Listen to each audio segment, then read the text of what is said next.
very warm welcome to you from Versailles at the start of day 2 of the Para Rowing at Paris 2024. It's a wonderful morning here and it's repechage time. The last chance for the crews in our 5 boat classes, not automatically qualified for A finals, to give themselves a shot at the medals. 103 rowers from 29 nations are here. 5 boat divisions being contested, including this new PR3 mixed double sculls boat added to the men's and women's PR1s, the PR2 mixed double and the PR3 mixed Coxed fours, which are being raced for the 5th time since para rowing made its debut at Beijing 2008. Day 1 saw some really quick racing, 3 new Paralympic Games best times thrown down, 2 new world best times set by 2 British crews. We're all set for more high-octane action out on the water today. My name's Ali Boffish. Alongside me is Olympic bronze medalist from London 2012, Megan Calmo. Megan, you were involved in quite a few repechages in your time, including, I think, en route to that podium at Eton Dorney 12 years ago. Today is repechage day at the Paralympic Regatta here. What about strategy for today from these athletes? Well, there's not going to be much strategy except really just putting the gas down. Everyone does not have the luxury that they might have had yesterday of maybe conserving a little bit of energy for today. It's just going to be go, go, go all the way to the finish line, because once you get to the final, every lane is a path to the finish line, and the medals don't care which lane that you came from. So as long as you can get yourself there, you have an opportunity for a great performance. As long as you can get yourself there, indeed. That is the big goal today for those that didn't make it from the heats on day 1. So we're going to open up here with the PR1 women's single sculls. Now then, the big story here, Birgit Skarstein, the defending Paralympic champion from Tokyo, didn't make it through, drops into the repechage races. She goes in the 2nd race. This is the lineup for the first repechage. 2 repechages, 2 crews to go through. So flying the flag for Kenya, the first Kenyan para rower at the Paralympics in the Tokyo Sea Forest Waterway 3 years ago. 12th there, Asia Sururu. 32 now from Mombasa.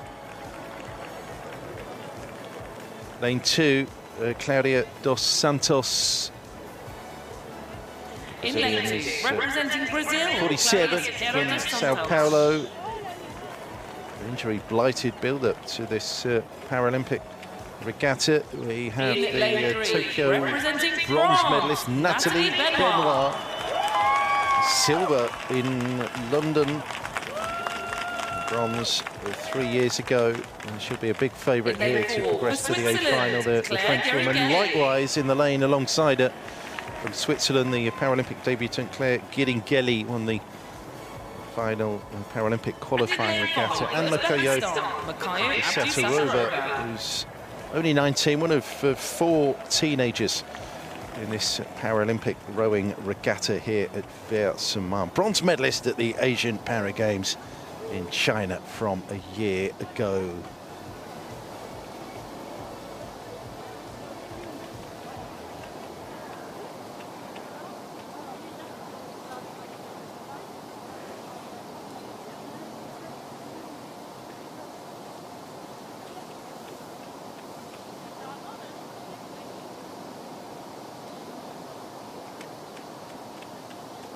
Going to have 2 repechage races here. Kenya, Brazil, France, Switzerland, Uzbekistan. Attention. Race 1 on day 2 of the para rowing regatta at Paris 2024. So we're looking for the first 2 here going into the A final in the PR1 women's single sculls. Sururu of Kenya, dos Santos of Brazil, Nathalie Benoit and Claire Giddingeli of France and Switzerland in the middle lanes, and Satarova of Uzbekistan in lane 5. That looked like a really tough start off the line there for the Swiss sculler Claire Giddingeli. I'm not really sure what happened. Maybe she didn't have her blade quite square, but she's been dropped off the back of the field here. We thought maybe we'd see her out in front featuring with the French athlete Nathalie Benoit, who's just out there with her signature fast start now, leading her Brazilian competitor off to her left there. Great start from the French athlete. Yeah, so we had the heats on day one, and the big shot was Anna Sheremet, the Ukrainian, beating Birgit Skarstein. So the Ukrainian had the automatic qualifying spot, winning her heat, and Maureen Samuel threw down a Paralympic Games at best time as well, first at the sub 10 minutes, beating Nathalie Benoit actually into second place in that qualifying heat on day one. But it's looking good here for Benoit. Remember, we're looking for the first two here to go into the gold medal race. Yeah, despite that tough start for the Swiss sculler, it does look like she's recovering nicely here and starting to work through the field. We're getting a backlit shot of her with those blades just dropping in. That silhouette looks really nice there. Claire Guérin-Gelly, actually born in France, but she's going to be representing Switzerland, the first Swiss para-rower here at the Para Regatta, and hoping for that second qualification spot. It does look like she's moving up alongside the Brazilian sculler. She's moved through the Uzbekistani there off to her right. Let's not rule out that sculler from Uzbekistan. She had a really thrilling performance at the final Paralympic qualification regatta in Lucerne a few months ago. Really super dynamic performance from her, a really young and up-and-coming athlete. You can see she's rowing with pretty serious abandon there in the outside lane. She's going to give it her all here in this repechage for a chance to make her first A final at the Para Games. So coming up to the first split, these races are 2 kilometres, quarter race distance here, 500 metres.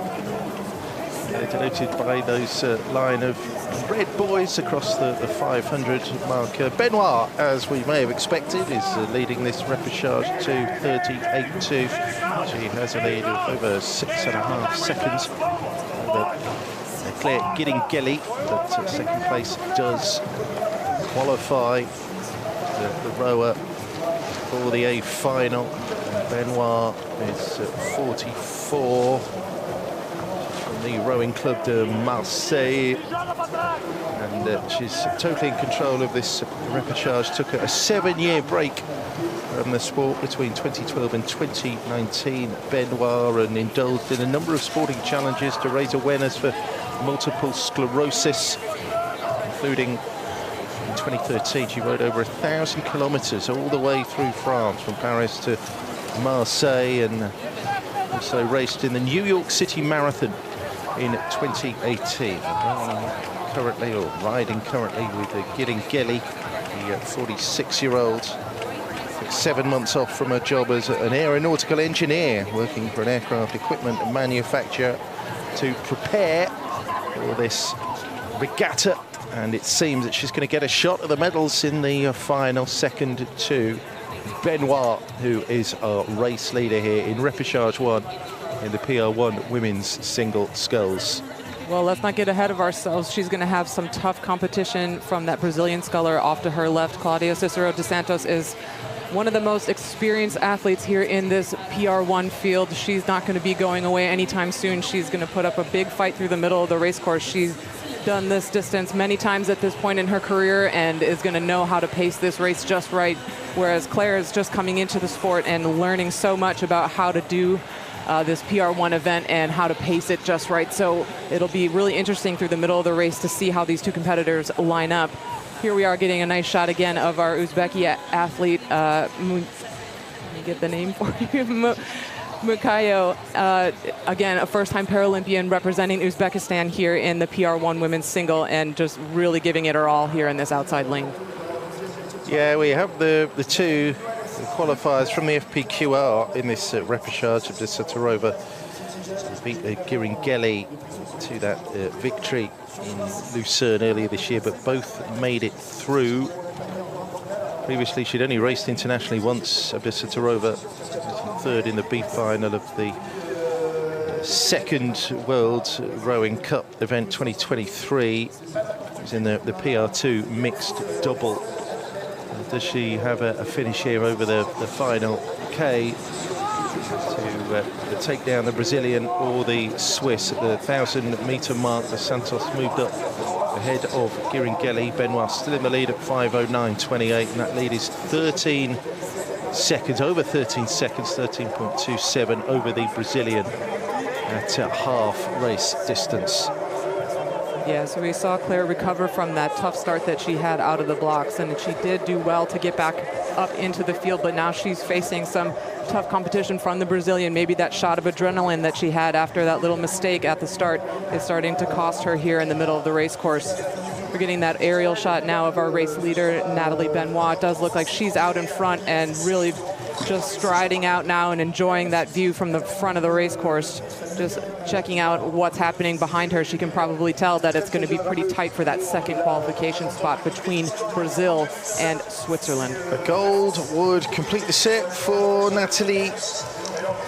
Bronze from Tokyo, silver from London, Knight of the National Order of Merit, home here in France, in recognition of her achievements in the Paralympic arena. And a multi-skilled athlete as well, pentathlete, wheelchair basketball competitor as well, and plays the violin too. She's not talented enough already, and making beautiful music out on the water right now here in this repechage. Three on the bow, and she is in control here, and the French will love to see that. Getting one of their competitors into a gold medal race. Once again in that second. Yeah, looking pretty calm and confident out in front there. She's got a big margin between herself and that next qualification spot, which is absolutely not decided yet at this stage in the race. We're not quite able to see Claire Giringeli on screen right now with this shot, but we can see that Brazilian competitor, Claudia Cicero dos Santos, still hauling away there in the middle of the course, looking for that second qualification position behind Natalie Benoit of France.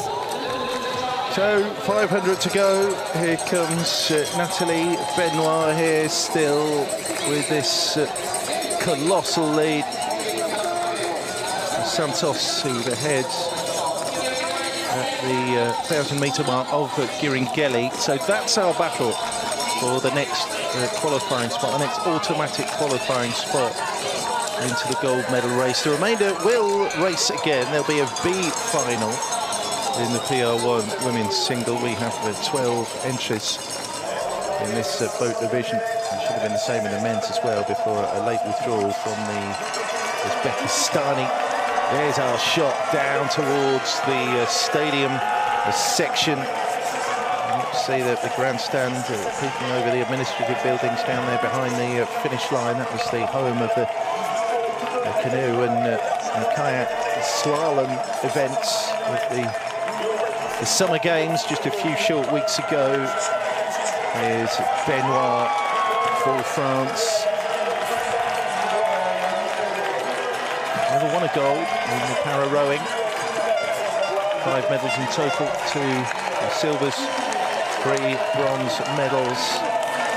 She's certainly in this conversation for a medal. She'd love the gold. But a heck of a showing in the heats from Sheremet suggests that she'll perhaps be the sculler to beat. Maureen Samuel as well, who set that new best time.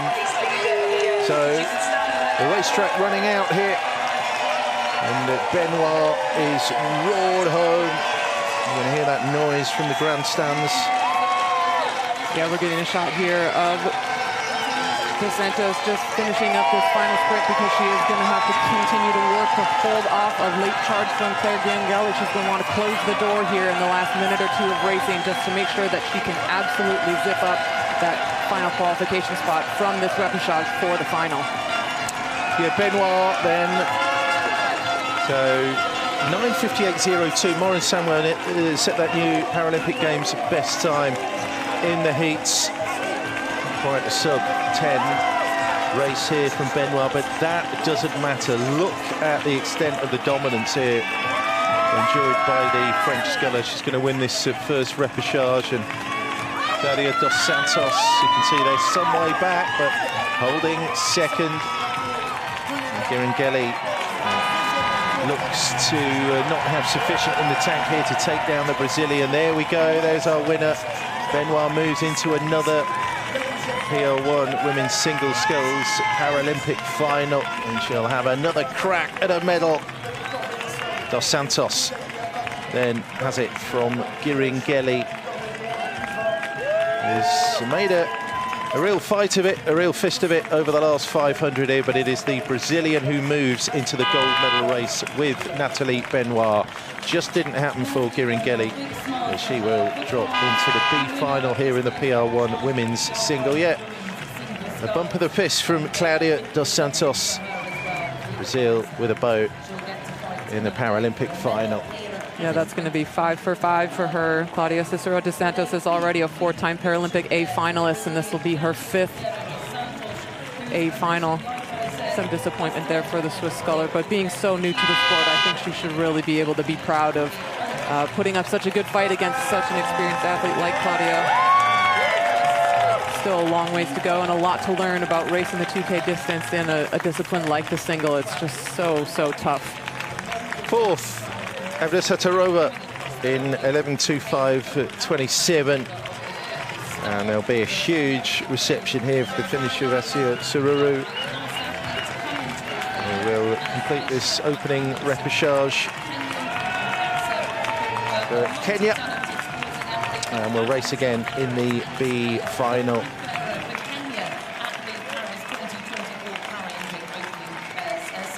And that's the outcome. The locals here at Versailles wanted to see in this opening race on the second day of the Para Rowing Regatta of Paris 2024. So Sururu comes in to finish last in this repechage behind Avdesattarova, the Giringeli, the Brazilian Dos Santos and Benoit. The French and the Brazilian scullers qualifying. Never really in doubt. She was the big favourite, Nathalie Benoit, and she threw it down. Just a reminder of the poor start, which cost Giringeli in the end, didn't it? Yeah, that's a tough mistake to make, but it is just part of being new to the sport and gaining experience. This is something she'll probably look back on and take some notes from so that she can improve the next time she hits the water.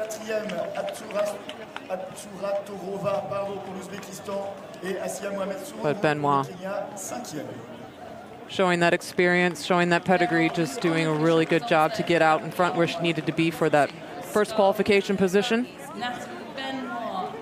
Giringeli did a really good job to get herself back into contention here early on in the race.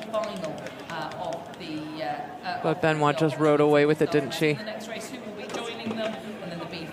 In her rhythm, in her zone, just completely in control. Yep. Still doing the business. A world champion 14 years ago, actually, Nathalie Benoit. Yeah, the longevity of some of these athletes is just so incredibly impressive. Some of them have just been around for such a long time and know the event and know the field so well.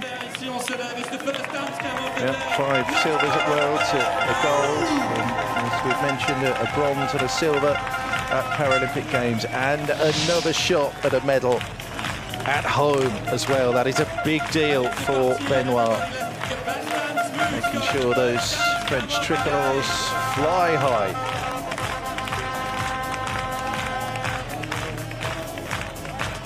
(10:24.82). The repechage winning time there.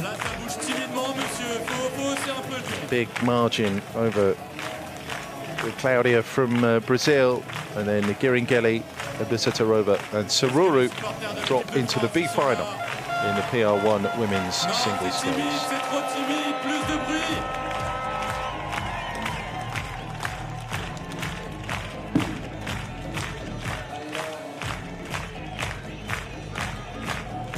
Let's go, everyone. Let's get your groove on. It's the start of the day. The energy levels are good.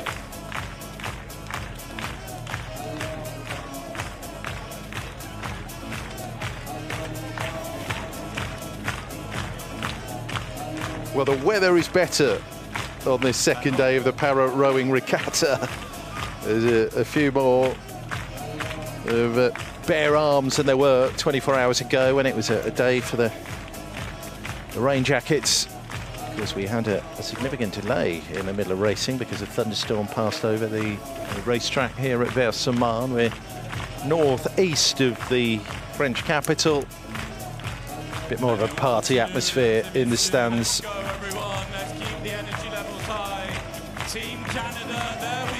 It's a feature really of this venue in the rowing regatta at the Summer Games.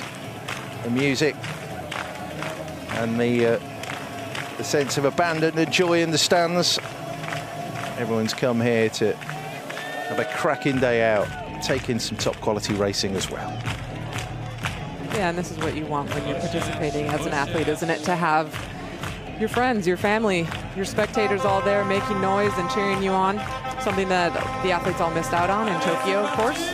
So very, very glad to have our supporters all back, joining us in person on venue to cheer on all of these athletes at Paris 2024. Yeah, normal service resumed here. We're 3 years on from the Sea Forest waterway. Different environment entirely, different racetrack as well. It's an urban setting there. Motorway on the far side of the track in Tokyo. Yep, pretty stark differences here in environments for these athletes. This is we're not too far outside of Paris here, but it is pretty quiet. It has a very rural feel to it when you're down on the race course here at Versailles. You're at Disney just down the road as well. But you wouldn't know it. You wouldn't know it, no. We're getting ready here for the second repechage in this boat division, the PR women's single. Delightful shot there of the morning sun shimmering off the Marne. Racing the start system. And no prizes for guessing who the big favourite in this repechage will be. Yeah, it is the defending champion from Tokyo, Birgit Sculls, there in lane 3. It's an absolute stunning result to see her fail to qualify automatically for the final from the heats. But will be the overwhelming favourite here. 5 boats in this race with Brenda Sardon, 8th in Tokyo, the 31-year-old Argentine, Argentina's only para rower. Now, Wang Li got a silver 8 years ago on the Lagoa in Rio. Asian Para Games champion. And Birgit Sculls, the superstar and the athlete that has dominated this event, but not here. She was put in a place by Anna Sheramet. Finished second in the heat. That's why she's having to go through the back door if she wants to get into another A final and defend her crown. Kim Sejong, the 48-year-old from Gwangju, silver behind Wang at the Asian Para Games from China last year. And Ebba Einarsson breaking new ground for the Swedes, their first women's PR1 single sculler. The 24-year-old goes in lane 5 here.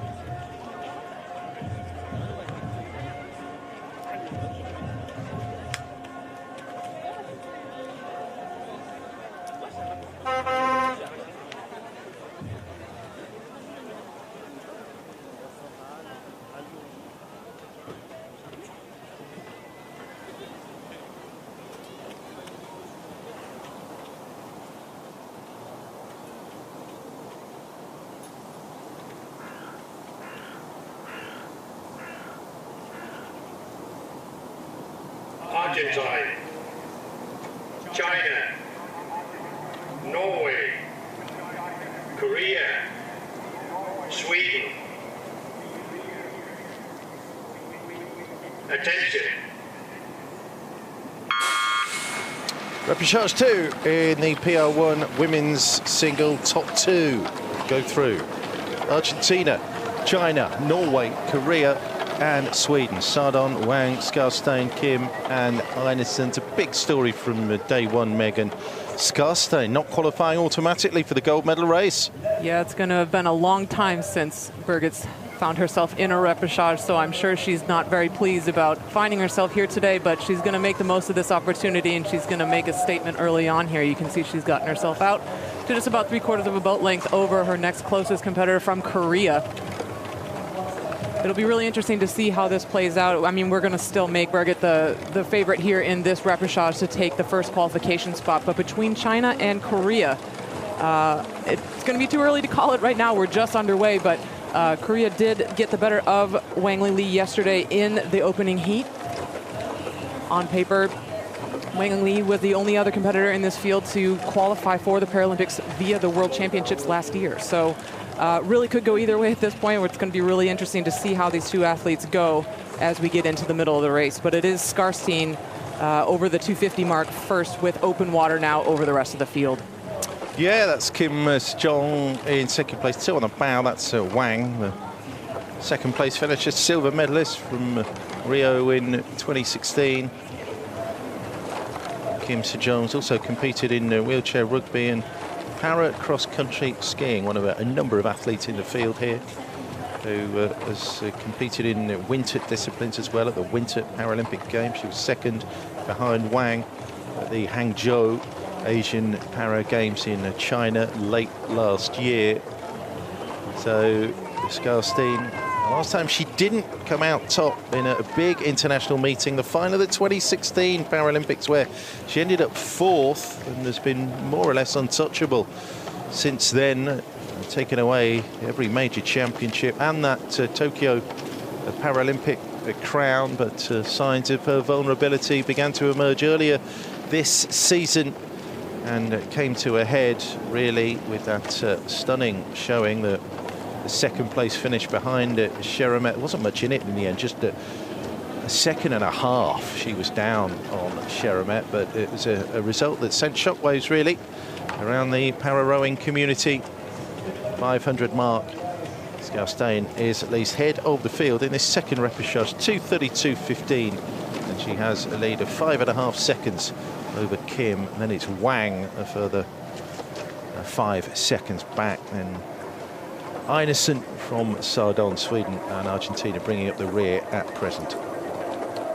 Yeah, well, yesterday's progression was such a tough one, wasn't it, in this event? Just top 1 to go through, and I think Sculls maybe she didn't have her best race, but also maybe was just not expecting that really standout performance from Anna Sheremet of the Ukraine just to take her out in the closing meters of the race. It was really such an exceptional contest between those two. Sheremet taking the win over Sculls maybe for the first time in her career. But here we are. She's recovering from that and using this repechage as an opportunity to get back into her groove and find that dominance that she's been so comfortable in for the past many, many years in this PR1 event. Big open water lead for Birgit Sculls here as we're coming through the second 500. 7 World Championship titles for Sculls, 4 European Championship gold medals. She's a member of the World Economic Forum's Global Shapers Committee, a delegate and speaker at the World Economic Forum annual meeting in Davos. She is a leader in a variety of fields, and on top of that, competed in Norway's version of Dancing with the Stars as well. So that's quite a skill set. Yeah, there isn't much that she can't do. And she's been just such a figurehead and such a positive voice for para rowing. There's very few people in the boat park at the World Championships who don't know Birgit, and she's just a great, great person to have around representing the sport. Has control of repechage 2 here. Kim looking best poised at the moment to join her in the A final, which comes on the final day of this 3-day para rowing regatta at Paris 2024. So there we are, 1, 2 and 3, but it's only the top 2 who will go through. It is still Birgit Sculls ahead at 500, and at mid-race distance will still have the edge here over Kim Sejong. Yeah, I'd say this is a great race shaping up for the Korean athlete. Looks like she's really going full gas here and is going to just continue to push after Scarsine as we're coming up to the middle of the 2K. Kim is a 3-time Paralympian, and she raced in the B finals in both Tokyo and Rio. So this is a great opportunity for her to turn that around and make her first ever Paralympic A final in this PR1 women's single. Yeah, it was 8th in Rio, upgraded by a position 7th. So that's well, a B final win, yeah, in Tokyo Sea Forest Waterway 3 years ago. A couple of 7th place finishes at World Champs, a 9th and a 10th, and of course that silver. That's a podium finish behind Wang at the Hangzhou Asian Games, having a really good skull here. Yeah, at this distance, I think the Korean sculler is actually going to be able to see Scarsine's puddles, and that's going to really encourage her, I think, in this second half of the race, being, you know, within striking distance or feeling like you have some contact or the ability to get really close to someone like Scarsine in this race on the Paralympic stage. That's got to feel great. And just securing that second qualification position over Wang Li, I think, is also just going to be a really positive feeling as we're coming through the third quarter of the race. Kim up at 29 strokes a minute. They're traveling at over 11 kilometers an hour. These racers out on the Marne here in northeast Paris. Wang has fallen back, actually. She will lead the rest of the field, I think, here into the B final. It is going to be Norway and Korea going through as we get our drone shot there down to the stadium part of the track and the finish line. PR1 women's single is being raced for the 5th time. It's a mainstay event at the Para Rowing Regatta. Ellen Rainsford of Great Britain won the first gold in Beijing. Elisa Lysenko won it in London. Rachel Morris of Britain again, they were top of the podium 2016, and then of course Scarsine, middle of her dominance, if you will, with that gold medal showing at the Sea Forest Waterway. New Paralympic Games, the best time set, by the way, by Maureen Samuel, who's going to have a lot to say about destination of the medals, the gold medal in particular, 9:58.02, that's sub a 10-minute groundbreaking time. Scarsine still has the world best time of 9:47.83, set in June 2023 at one of the World Rowing Cup events in Versailles in Italy. 8:00.80 is the time at 1500 to 3/4 race distance, and the lead is still over 5 seconds from Kim, but she has that second qualifying spot, the Korean, locked up and out of sight away from Wang, who is nearly 27 seconds down on the Scarsine here with 500 to go. Yeah, with this picture, we can get a sense of why Birgit's been so successful in this event for so many years. Her technique is just really, really lovely to watch. If you take a look at her blades, it almost looks like they go into the water a little bit slowly, but it's sort of an effect of just the way that she handles the front end of the stroke. You can see her head dips down a little bit, but her shoulders just stay so even, and it just allows her hands to go exactly where they need to be, to float those blades right into the water exactly where they're meant to be in order to give her just maximum length in this event. So it's really beautiful watching her scull this PR1 single. She's such a master of this stroke, and I love watching her row. Here we go, great effort again from this Korean sculler to lock up this second qualification spot and secure her first ever A final at the para-rowing regatta. She's opened quite a big margin between herself and Wang Li, so she's got to feel good about that, chasing down Birgit Scarsine on the Paralympic course here in Paris. Does look like Scarsine is just going to open up that margin that she's held between herself and Kim for the majority of the 2K. Yeah, Wang's going to drop into the B final here. So we have Sheremet, we have Samuel of Israel, we have Benoit and Santos from that first repechage, followed by Sculls and Kim. who will contest the A final, the gold medal race here with the PR1 women's single sculls. Sculls place in the A final was never in doubt, but a little bit more of a turbulent journey than she, I suppose, would have wanted. But hey ho, never mind.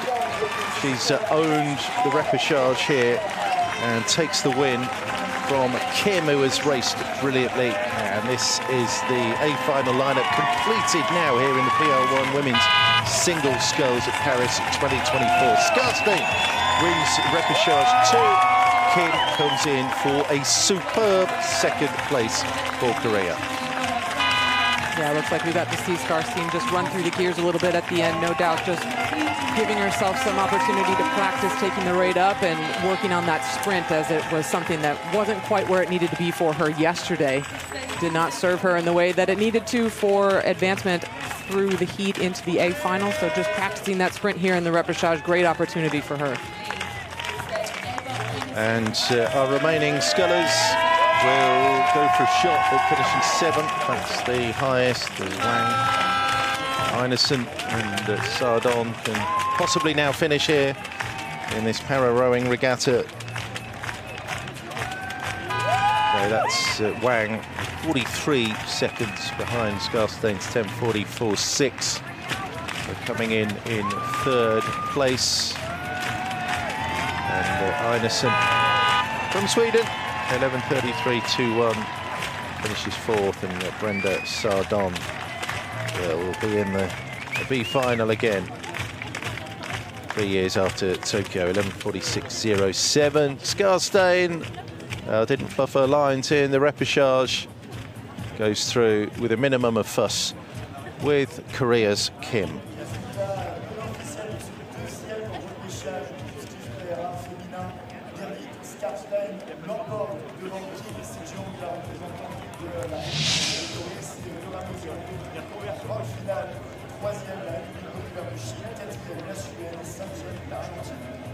Yeah, looking at the replay, it's just no hesitation from Skarstein whatsoever. She was on a mission to get herself out in front early on and make sure that she cemented her place in that A final for tomorrow.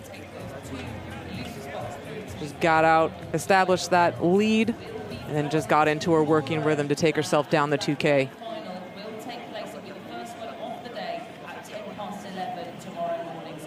But great story here from the Korean athlete, qualifying for her first ever A final at the Paralympics, taking down her competitor from China, putting herself into a really great place, good distance between herself and 3rd place, and tracking Skarstein really all the way down the course. Yep, and it just turning over that podium from the Asian Para Games a year ago when she lost out to Wang, so there is to be no Paralympic final for Wang Lili after her silver 8 years ago in Rio de Janeiro.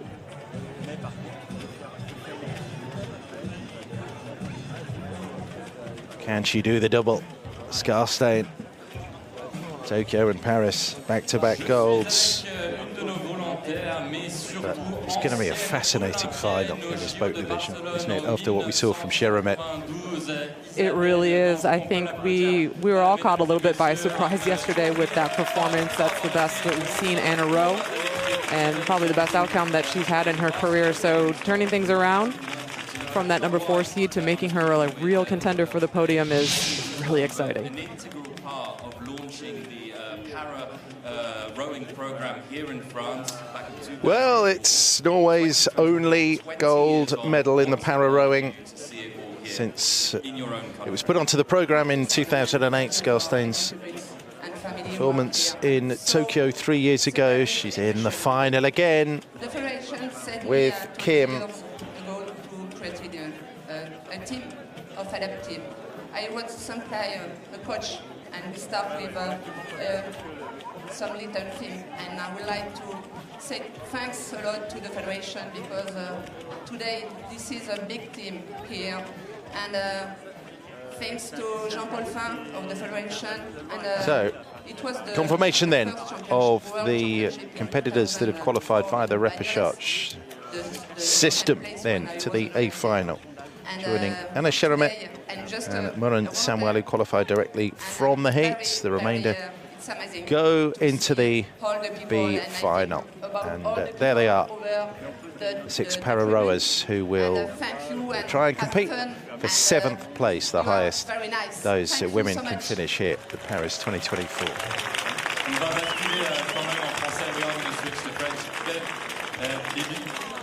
Énormément des athlètes ici, les Paralympiens français. Qu'est-ce que ça fait aussi de les voir, eux, 20 ans après? Tu as grandi avec certains, tu as coaché certains, et évidemment, ça doit être une émotion très forte de les voir ici à Paris, en France.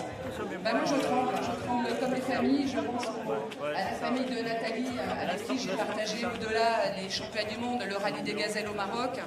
Je pense à Rémi Taranto, à Grégoire Biraud, que j'ai coaché depuis l'âge de 10 ans et qui a eu un accident il y a 2 ans et qui est dans le 4 barré demain en finale. Je pense à tous les athlètes, au coach, au directeur de l'équipe de France Andy, que j'ai formé depuis l'âge de 10 ans et qui était bénévole avec moi au démarrage. Let's head back up to the start line then. The PR1 men's single sculls. Again, 2 repechage races here. We're looking for the first 2 to qualify for the gold medal race. The remainder drop into the B final. Et je souhaite aux para-avirons de briller demain. Et de remporter de belles impressive stuff from Ben Pritchard, by the way, in the heats. The Brit set a new Paralympic Games best time to win one of the 2 qualifying heats. He's already through, along with Roman Polyansky, a 2-time defending champion, the Roman soldier, the big Ukrainian who's looking for the 3-peat here.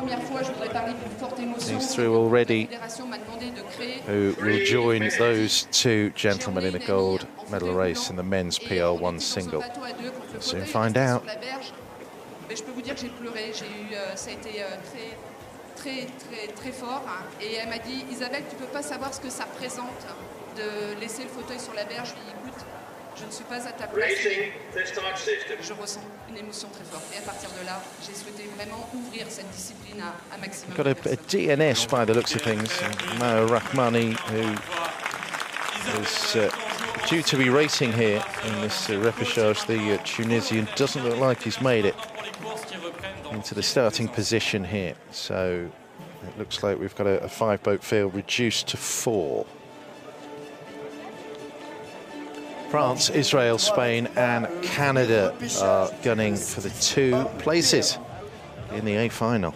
Next up, we move from the women's PR1 single sculls now to the men's PR1 single sculls repechages. Well, Nathalie Benoit did it in the women's events. What can 26-year-old Alexis Sanchez from Marseille do in the men's? Right, that the world champs a year ago. So lane 2 there. Lane 3, representing Israel, Daniel. 5th at the world champs. Bottom of the A final in Tokyo. Wants to get there again. The Israeli races in lane 3. Lane 4, representing Spain. European qualifying regatta winner Javier Garcia, 28 from Murcia.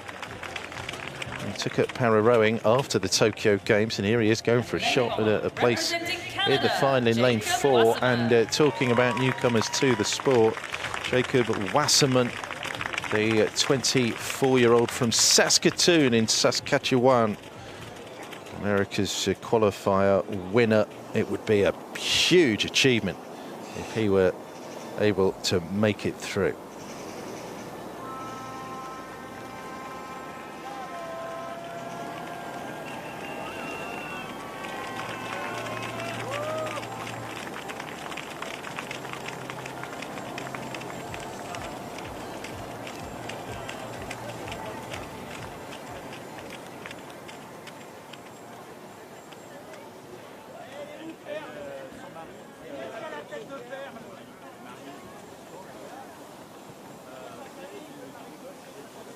France, Israel, Spain, France, oh sorry, Canada. Attention. So this is the first of two repechage races in the PR1 men's single sculls boat division. Already we have two automatic qualifiers from the heats for the A final. Ben Pritchard of Britain and Roman Polyansky, the two-time defending champion from Ukraine. We're looking for two more qualifiers here. Sanchez, Daniel, Garcia, Wasserman from France, Israel, Spain and Canada respectively. Rahmani, the Tunisian, wasn't able to start. Well, this is a really fun start to this race. Some of the fastest starting athletes in this PR1 men's single field. The Frenchman Alexis Sanchez has been known to start so fast, and he's leading Shmuel Daniel, who's also known for being a fast starter. So being out in front of the Israeli athlete here really is a testament to just how fast this French athlete is off the line. And look at him go. He's out to just about full boat length over Shmuel Daniel at this point, who's already starting to lengthen out into his base rhythm. But there he is, Alexis Sanchez, just still keeping the rate nice and high and just screaming down the track here over on the far side of the race course. Wasn't able to sustain that pace though, was he, in the heats? Got out really quickly in the heat won by Pritchard. Perini came in second. Sanchez faded a little over the second 1,000. And the French crowd here, the noisy French crowd here, we'll hope that he has a little bit more gas in the tank when we come to the business end of this race. We're looking for the top two qualifiers progressing to the gold medal race. The remainder drop into the B final. It is Alexis Sanchez. So far, so good for the French. Yeah, well, that is the price that you pay sometimes for those really fast starts. You get yourself out in front and have that nice view of the field behind you, but it can come back to get you in the middle of the race because the 2K is such a long distance. And sometimes it is up to these more experienced athletes, someone like Shmuel Daniel, who is the only returning Paralympian in this field, to know how to pace the race for the entire 2K, because it is just such a long time to sustain that race pace. But it is going to be the Frenchman Alexis Sanchez over the first 500-meter mark in the lead, well clear of the rest of the field here with the Israeli athlete Shmuel Daniel. The lead's 2.5 seconds for Sanchez over Daniel, and then, yeah, it's a big old gap there. Clear open ocean back to the Spaniard Garcia, 10.92 back. It looks already, barring a catastrophe up at the front of the field, we have our two automatic qualifiers in France and in Israel. But in what order, I wonder, because look at Shmuel Daniel coming up against Alexis Sanchez. It really is all about a question of the stamina of Sanchez. There's a long way to go in this race. World best time 8:50 at 3:08. That was set by Roman Polyansky in Versailles. Not a world best time set on that Italian lake last summer, the summer of 2023. Ben Pritchard 51.26 got up to that, almost up to that world best time in beating Polyansky's Paralympic Games best time that he'd set in the previous heat on day one. So we've already seen some really quick racing out here at Versailles in this boat division. We had two world best times set on day one and three Paralympic Games at best times set on this race course here. This is the battle. They're both going to go through, but in what order? Sanchez and Daniel. He's gaining with every stroke here. Shmuel Daniel, 35 strokes a minute, travelling at just under 13 kilometres an hour. Daniel's about to row through Sanchez here. Yeah, it does look like the experience of Shmuel Daniel is going to start to show as we're coming up to the halfway point of the race. He does look really confident with that length and that rhythm that he's laying down there. The Frenchman maybe, again, just a little bit less experienced. He's rowing a little bit shorter and a little bit higher. That is such a blistering pace to try and sustain for the entire 2K. It has worked for him. It's the strategy that we saw him use at the final Paralympic qualification regatta. And again, it is going to work for him here to snag that second qualification spot and reverse the result from last year's World Championships, where he placed 9th and the Spanish sculler Javier Garcia Martinez was 8th. So this is a big gap and a big turnaround from that result, and some positive traction for the Frenchman here. by a whisker. Shmuel Daniel had it at 1,000 metres half race distance from Sanchez. 12 hundredths of a second. Garcia just a little bit too far back to make any inroads into the automatic qualification of our two race leaders here. Then it's the Wasserman. Just 4 boats in this race after Ramani, the Tunisian, pulled out. Stroke for stroke, they are going for it here. The Frenchman and the Israeli. Look at that, in perfect harmony, in tandem. But only one of them can win, and only one of them can take that psychological advantage through from this repechage and into the A final. It is just Shmuel Daniel from Alexis Sanchez. Yeah, this is a fantastic response that we're seeing from the French athlete. He's doing such a good job just to match the speed here. We thought maybe we were just going to see Shmuel Daniel, the Israeli athlete, go right through him in this third 500, but instead we're seeing Alexis Sanchez answer right back and even just hold on to the lead, maybe turning it around there as we zoomed in on those ball balls. So Benoit is through in the women's medal contender.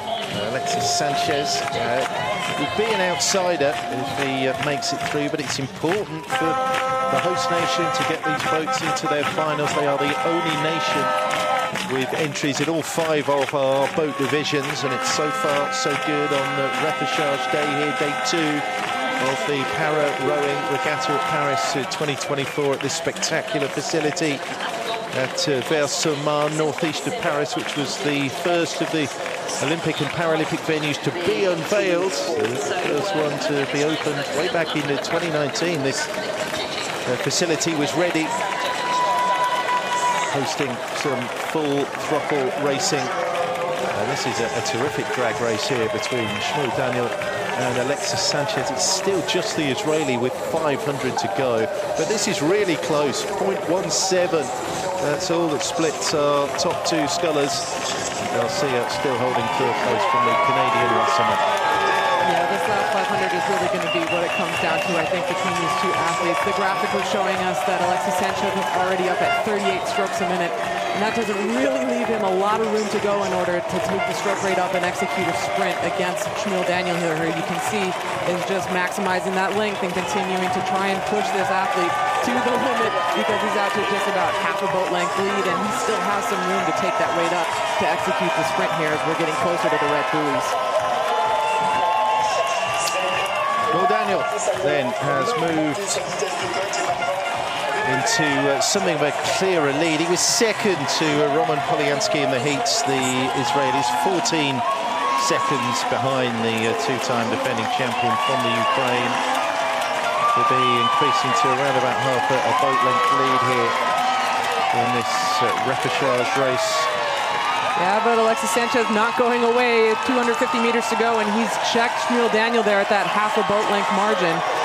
It's just fantastic to see the learning curve and how steep it is for the Frenchman, because he's only taken this boat out just for a couple of outings internationally in the PR1 men's single, and here he is competing with someone as experienced as Shmuel Daniel, who's just able to sit into his confidence, relax into his rhythm, and execute the race plan that he's gone through so many times in his career.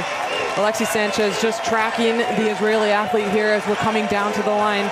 It is going to be 1-2, but how it's going to shake out between these 2 athletes, we're still going to wait until we get a little bit closer to the finish line, because it is just so close. And Alexis Sanchez still within striking distance at this point. Looks like it's going to be Shmuel Daniel as the racetrack runs out here. The home crowd want to see a fantastic, strong, powerful finish here for Sanchez, but it is still Shmuel Daniel who's keeping him at just about half an arm's length away. And it is going to be Shmuel Daniel for Israel who wins this repechage race ahead of Alexis Sanchez. But that is massive for France. They get another sculler into an A final, a gold medal race here at Paris 2024. Well played, Shmuel Daniel. He held off Alexis Sanchez, but that is still a fabulous scull from the Frenchman. And Garcia and Wasserman will drop into the B final. Great atmosphere at this Versailles Nautical Stadium. Huge noise there, bringing Sanchez home in second place. But, well, you mentioned it, Megan, superior experience there, just worth its weight in gold over that final 500 for Shmuel Daniel, who brings it in 9:22.47. A victory margin of under 2.5 seconds there over Alexis Sanchez and Jacob Wasserman. It's a huge achievement for him to be in this para-rowing regatta, full stop. The Canadian. Yeah, amazing for him to be making his debut here after just picking up the sport so recently, competing against such experienced athletes and getting out on the water here at the Paralympics is a huge deal. And I think Jacob has a ton of potential going forward and many more Paralympic Games in his future. But you always have to have your first one, and here he is. Yeah, he only discovered para-rowing as late 2022.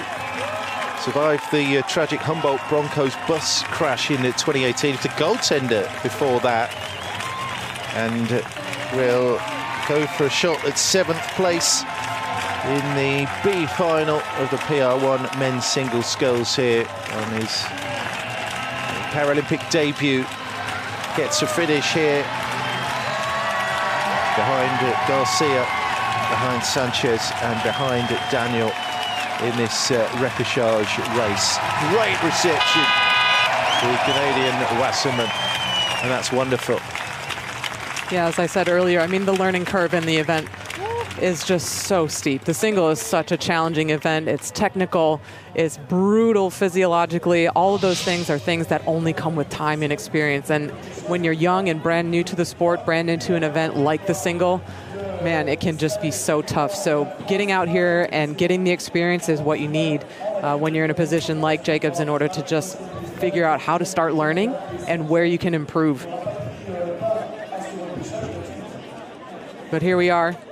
Great effort from Alexis Sanchez of France, leading the race for a good chunk of it before he got into a side-by-side, neck-and-neck battle with Shmuel Daniel from Israel. And it was just the experience of Shmuel Daniel that showed in the middle of the race course, and he was able to edge out in front and then capitalize on the last 500 meters when Sanchez really didn't leave himself anywhere to go with the stroke rate. And that was it. Qualification spot number 1, Shmuel Daniel, followed very closely by an exciting race from Alexis Sanchez of France. Yeah, nip and tuck, we love to see it.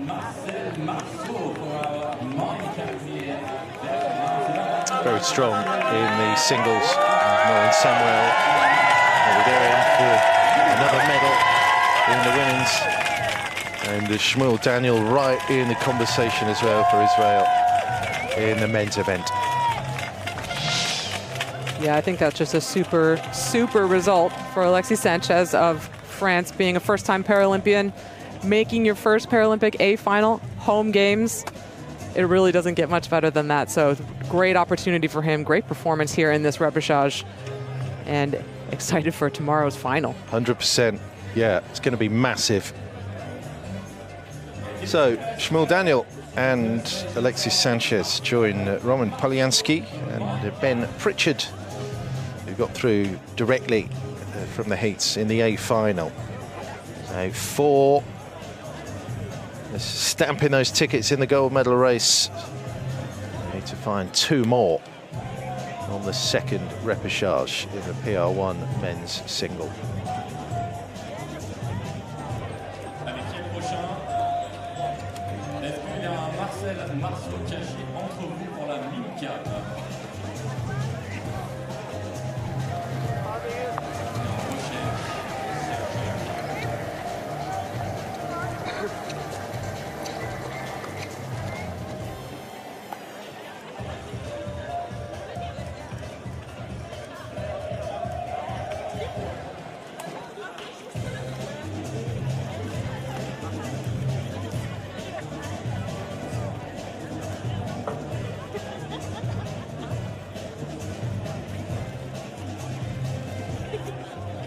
Vous avez une médaille, monsieur, c'est très bien.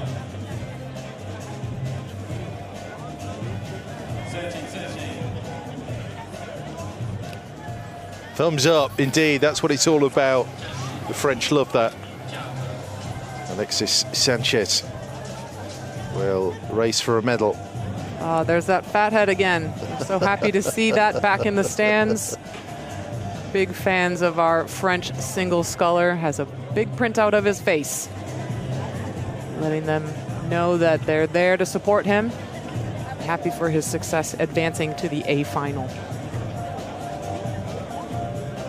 Probably can't miss that from the water. No. Do you think I'd give him that and take it home as a keepsake? Or put it on his wall with big out of your face, looking back at yourself? I'd put it in my driveway. Spotlight on it for maximum exposure during the night time too. Great addition. So, Repechage 2, PR1 men's single sculls. 4 boats in the race from Germany, Italy, Australia and Japan. Various options out there, guys. Stuck in a box, pulling a rope, shushing someone.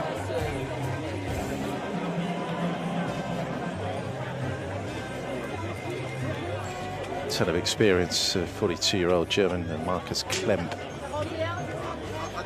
Racing since Beijing 2008. We're talking about experience. Silvers all the way for Eric Horry. Second place in each of the last 3 8 finals in the PR1 men's singles at the para rowing regattas. Yeah, probably one of the most recognizable figures in the World Rowing Boat Park, Eric Horry. I don't think there's anyone who doesn't know Eric. He's also just such a wonderful representative of the sport of rowing. And very glad to see him back again for another appearance at the Paralympics.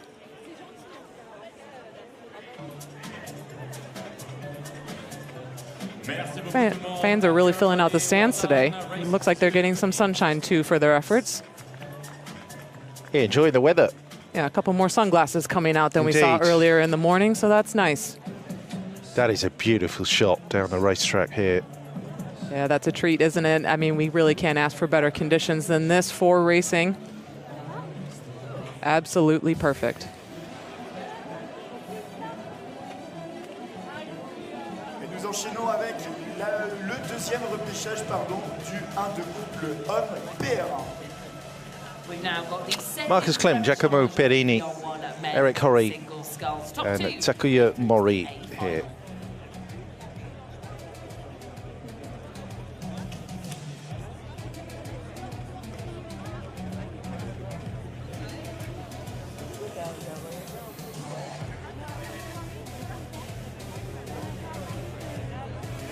The 42-year-old from Rostock, Markus Klemp, was a world champion all the way back in 2007, just off the podium.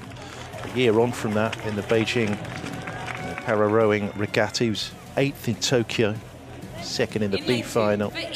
Silver at the last 2 world champs for Giacomo Perini, the 28-year-old from Rome.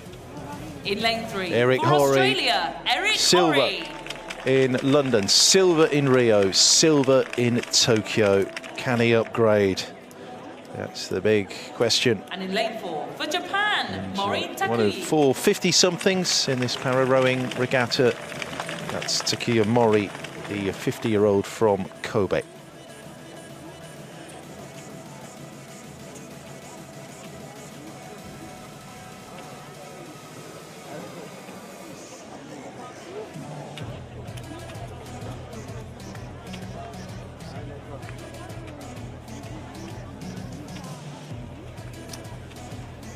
Believe it or not, yawning is actually a very common thing at the start line. He's not bored and he's not tired. It's a physiological response. A lot of athletes have it, so don't worry. Eric is absolutely ready to go.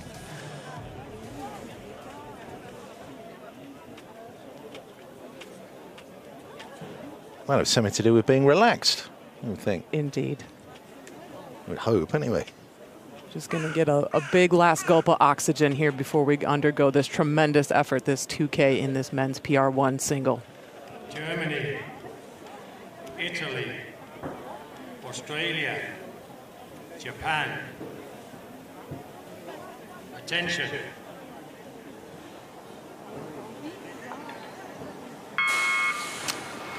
So 4 boats in this race, repechage race, as these competitors hunt down the place in the Paralympic final. Hori's been there, he's done it, he's been on the podium, he'd love a gold, he's got 3 silvers. He's in lane 3 next to Perini in lane 2. Marcus Klemp over there in lane 1 from Germany, just dropped off the start line. And closer to us in that blue shirt is Takuya Mori from Japan. Perini with the strongest start here. Yeah, well, that was one of the craziest starts I've actually seen from Eric Hori. He was really ready to rip it out of there and definitely won the first couple strokes, but it is Giacomo Perini who's going to show here early on. I think Eric was just looking to adjust some of his tactics a little bit because Giacomo Perini has really kind of changed the landscape of this men's singles race with how fast he starts. A lot of the other competitors in the field have really had to respond to the way that he races in order just to track him because he is so quick off the line, and keeping up with him and keeping that margin within striking distance is such a challenge if you're not able to go with him off the line. It's Perini then with the lead in this repechage. Got out really quickly in the heats as well, didn't he, Perini? He was second behind Ben Pritchard, ahead of Alexis Sanchez actually in the qualifying heat on day 1 of this para rowing regatta. And it would be a major surprise actually if anyone's able to get in amongst the Perini and Hori as this 1-2 as these rowers look for a final spot. We've got Klemp and Mori, who are the outsiders, quite literally, in those outside lanes. And in terms of their prospects for making this a final, Perini pushing out into clear open water lead over Eric Hori. Yeah, I mean, we do make these two the favorites. Despite Giacomo Perini only being a first-time Paralympian, you wouldn't know it with the way that he burst onto the scene just a couple of years ago, screaming in and just winning medals left and right. He's a 2-time European champion, one of the only people to take down Roman Polianski in the past several years. Here he is crossing the line first ahead of Eric Hori, by far the most experienced and most decorated athlete in this field. Eric is doing a nice job just to maintain that pace and hold on to that second qualification spot, being led by Giacomo Perini here of Italy. Perini, as you mentioned, a spectacular palmares in his short time in the world of para rowing. Never finished lower than second whenever he's raced after coming onto the scene at World Rowing Cup 2 in 2022. A quite extraordinary return. Silver at both the 2022 and the 2023 World Champs. And won that Szeged title at the Euros earlier in 2024. Yeah, well, if you're a fan of this event or a fan of sculling in general, it's hard not to fall in love watching Giacomo Perini race. He races with so much heart and so much pizzazz. It's just really a joy to watch him tear down the course and have the success that he's had in such a short period of time. It's great to get a shot of these two athletes on screen at the same time, actually, because they row so differently. Eric has been around for so long and has really just mastered the craft of length, maturity, poise, patience. All of those things are featured so strongly in his stroke. Another super experienced athlete in the field here, Marcus Klemp, has actually represented Germany in all of the different para boat classes over his very long career. So he's done some sculling and some sweeping for Germany as a para rower. So great to see such a diverse and versatile athlete here in this PR1 men's field. Yeah, he's not going to be contesting an A final, I'm afraid. The German over there, fourth at the World Champs, actually, Marcus Klemp with Perini and Hori. They look to be way too strong in this repechage. The gap at 500 was 4.69. Perini over Eric Hori, further 7 seconds back to Klemp, and then Mori bringing up the rear here for the nation of Japan. So approaching mid-race distance, the 1K, it's Perini from Hori, 1 and 2 there. They will progress to the A final. Klemp still in the picture, quite literally, as we'll see Mori coming through as well. But it is Italy from Australia and then Germany from Japan. There he is. Klemp, the armed forces athlete, took up para rowing back in 2001 and a World Championship heritage that dates all the way back to 2007. Marcus Klemp from Rostock. Well, from this angle, it looks like Eric Horry might actually be making an impression on this margin that Giacomo Parini established early on in the race. It does look like maybe he's closed that gap a bit here as we're crossing through the middle of the race. It's a little bit hard to tell from this angle when we're behind the athletes like that what the buoy line might actually be, but it is definitely Giacomo Parini still out in front. That fast-starting Italian athlete, his signature style, getting himself out and getting into that first qualification spot. You can get a better sense of the margin here as we come alongside the athletes. It looks like maybe Eric Horry is just maintaining that margin, or maybe even coming back with a little bit of permission. Sometimes when we see these athletes with these big leads, the lead athletes are able to just kind of take the foot off the gas just a little bit and maybe just relax a little bit so that it's not so tense and so tight. But I actually don't know if Giacomo Parini knows how to take the foot off the gas. That's not really not his style, is it? Part of his vocabulary, I don't think. But here he is, the man, the super experienced athlete in this event, and maybe even the face of men's para-rowing for such a long time, Eric Horry of Australia, in that second qualification spot for tomorrow's A final. Actually won his first World Championship scull over a decade ago, Eric Horry, in Chengdu in 2013. Also picked up the title in Amsterdam, Palais in 2015. Sarasota and Plovdiv, plus of course those 3 Olympic silver medals. Australia only has 4 medals in total, all of them silver, going back to 2008 in para-rowing. Eric Horry has delivered 3 of those medals. That's the kind of reputation we're talking about from the Kiwi-born sculler, Eric Horry, but now a naturalised Aussie.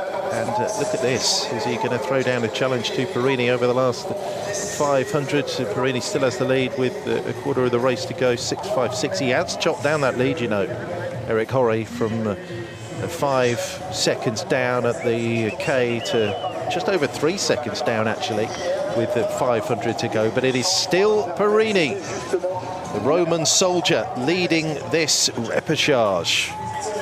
Yeah, well, Eric Horry, I'm sure, was disappointed with his results last year at the 2023 World Championships, having to miss out on the final due to an injury right before finals day.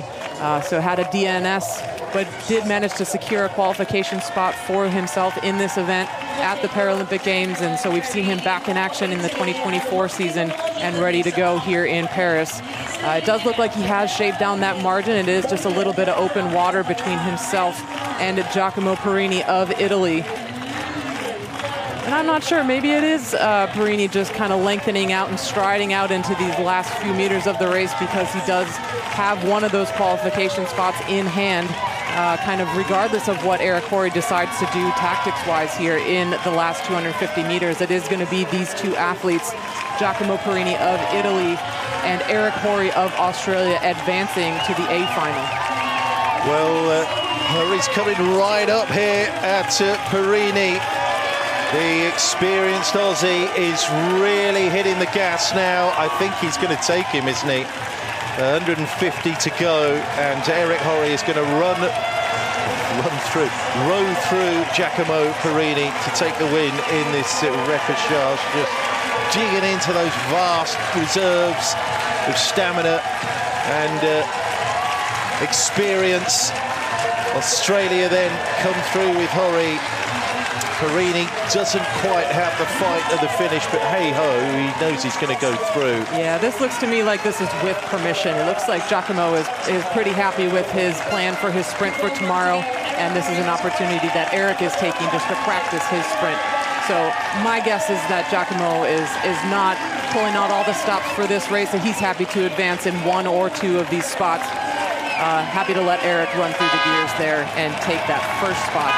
There we go, Eric Horry into yet another Paralympic PR1 men's single sculls final. The man who's won the last 3 silver medals goes again. Parini second place. That is Klemp, who leads Mori into the B final. Yeah, and Parini didn't even stop rowing when he crossed the line, so I think that was all intentional. Maybe keeping a few cards close to the chest there for tomorrow's final. definitely has a lane and a path to the medals, whether it's on the outside or the inside. I think he knows that he's got his opportunities set for himself for the final. And Mori is going to come in here in 4th place in this repechage. Yep, 50 years old, oldest athlete in this field. First-time Paralympian representing Japan. Very glad to see him here out on the water at Versailles. Yep, that's a finish for Takuya Mori. Well played, sir. 10:23.78. But there he is. Eric Horry, race winner from Giacomo Perini with that strong sprint finish. Oh, that's a lot of hydration he's taking on there. Ready for anything with 4 bottles there, leaving the dock. But look at how fast he got off the line here. This is really pretty uncharacteristic for him, just getting out to a lead like that in these early strokes. But Giacomo Perini right there, and within just a few more, the Italian pulled level and was out in front for the majority of the 2K. Big power, big speed from Giacomo Perini, known for his fast starts. Really great first 1,000 meters from him. And I think we just saw him try to take the foot off the gas. Again, we're not so confident that that's something that he's comfortable doing or that he really enjoys doing. It's not his style to do that. But maybe his coach told him, you know what, today this is okay. We just need to get you through. Get into the A final. Eric's going to do what he's going to do. And we'll see what happens in the final tomorrow. Get another chance against Eric Horry of Australia tomorrow. Paralympic A final for both of these athletes.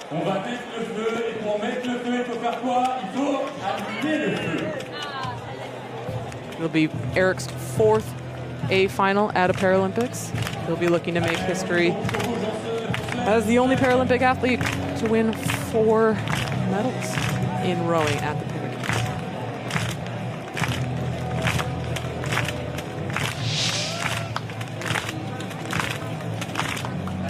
Off he goes with all of his bottles into the cool-down area, Eric Horry.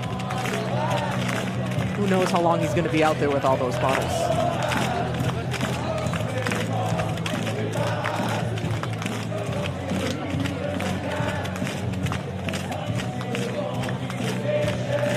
Eric Horry and Giacomo Perini progress to the final here in the PR1 men's single sculls. Marcus Klem and Takuya Mori got into the B final. It'll be 7th at best.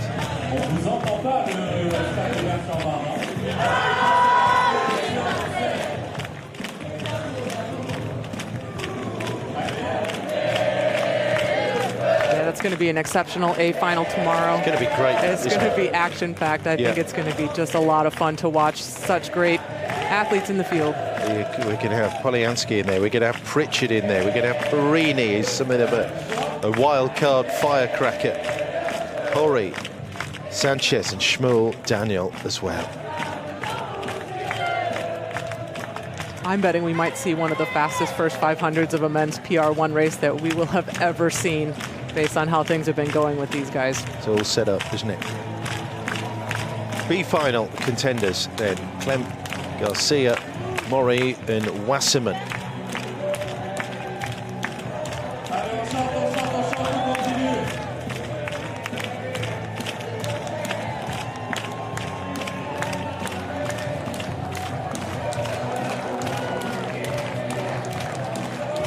Yeah, dance like no one's watching. That's what it's all about.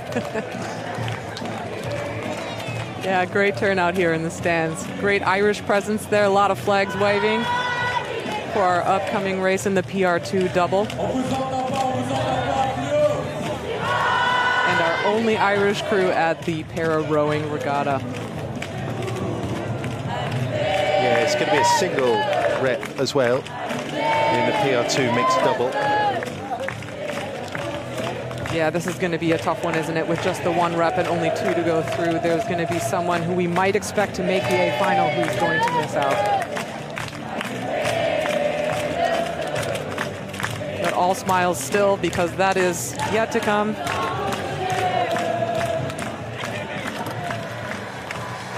Yeah, Takuya Mori then Just finishing his repechage race. Be competing again, the 50-year-old in the B final. すぐアイシングをせんとダメですねこれ。やってしまい。戻ったらすぐしましょう。Thank you.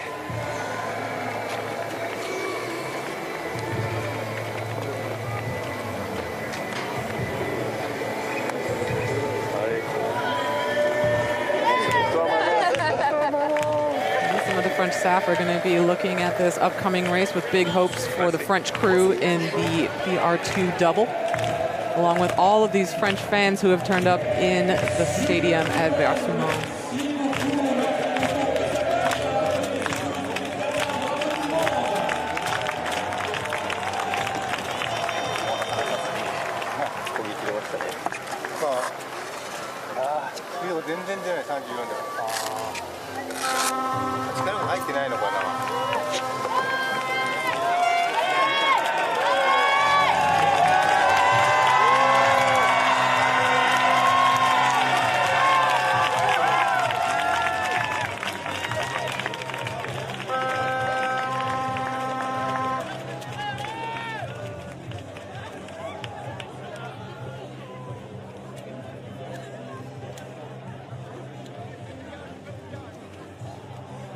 So we are going to be moving into the PR2 boat class.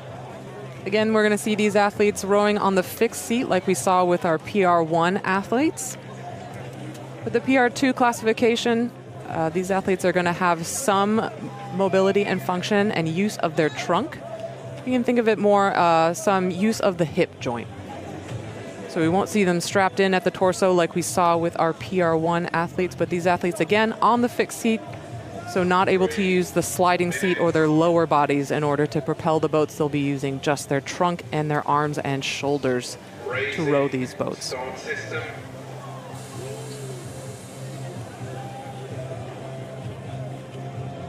Five crews in this repechage, single race here. First two going through to join Britain, Poland, China and Israel in the A final. Now then, Rouse and Stevenson are the explosive pairing in this boat division. Set the new Paralympic Games best time, sub 8 minutes. That's the big breakthrough, 7.56 in destroying the field in their heat 24 hours ago. Here we go in the repechage.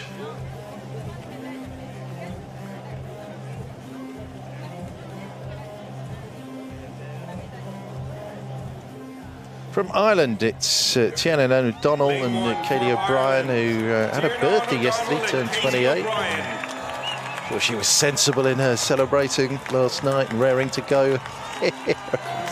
Well supported in the stands as well.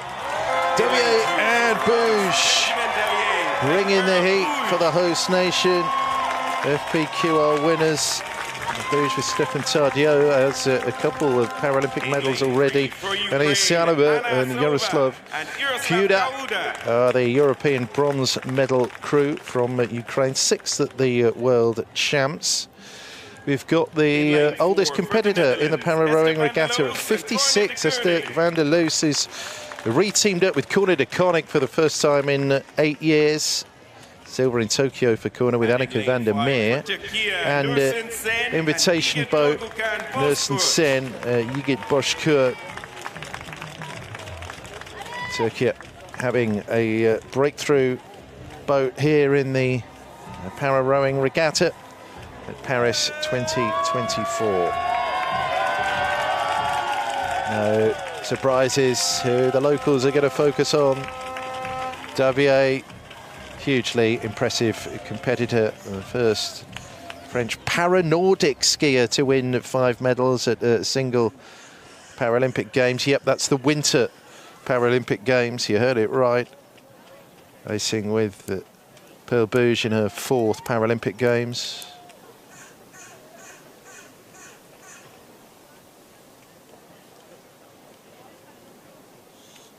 Ireland, France, Ukraine, the Netherlands, Turkey, Attention. We are underway here in the repechage in the PR2 mixed double sculls. O'Donnell and O'Brien, Davier and Bouge, Sanova, Koyuda, Luce and Koenig, Shen and Boska, Ireland, France, Ukraine, Netherlands and Turkey. 5 boats in this race. The first 2 go into the A final, the remainder drop into the B final. It's a strong start from the French. Yeah, we've gotten used to seeing these French crews starting so quickly here at Paris 2024. It does seem like it is a signature of the program at this point.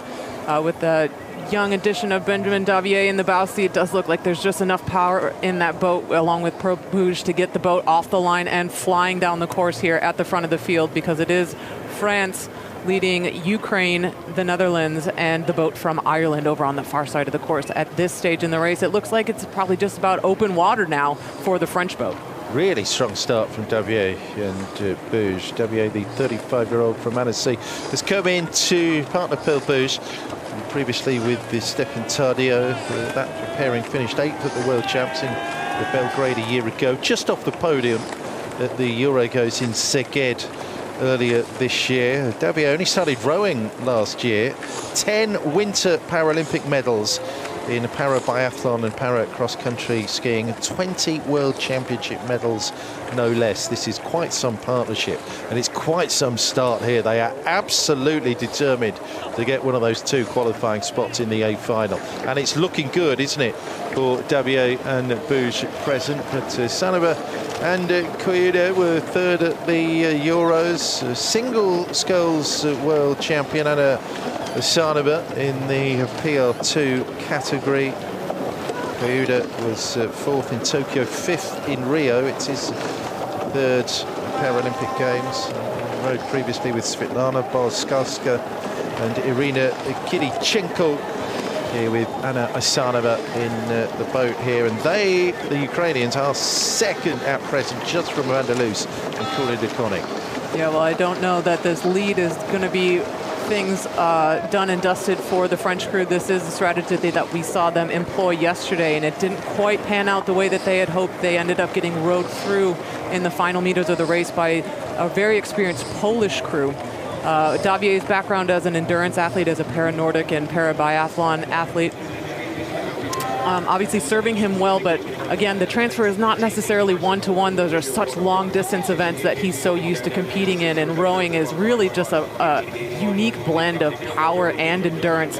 It's a long race in the double, but not as long as he might be used to, as, you know, multiple 20, 30K on para-Nordic skiing. So managing your effort and the output that you have to do for something that's more of a sprint event is just such an interesting transition for an athlete like Davier.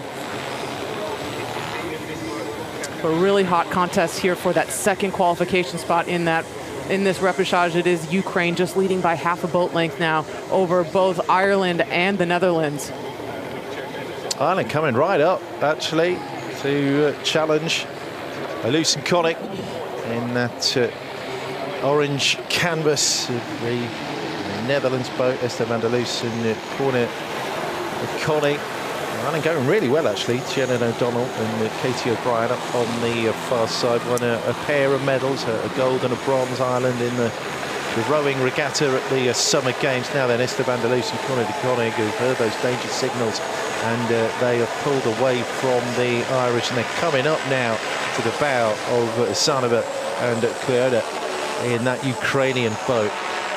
Yeah, Korn is just such an experienced athlete. So many medals just in this event, and the men's PR2 single as well. He's going to know how to keep an eye out for things like threats from this Irish boat, a younger combination doing really well to keep up with these very experienced athletes in this Ukrainian boat and this Dutch boat.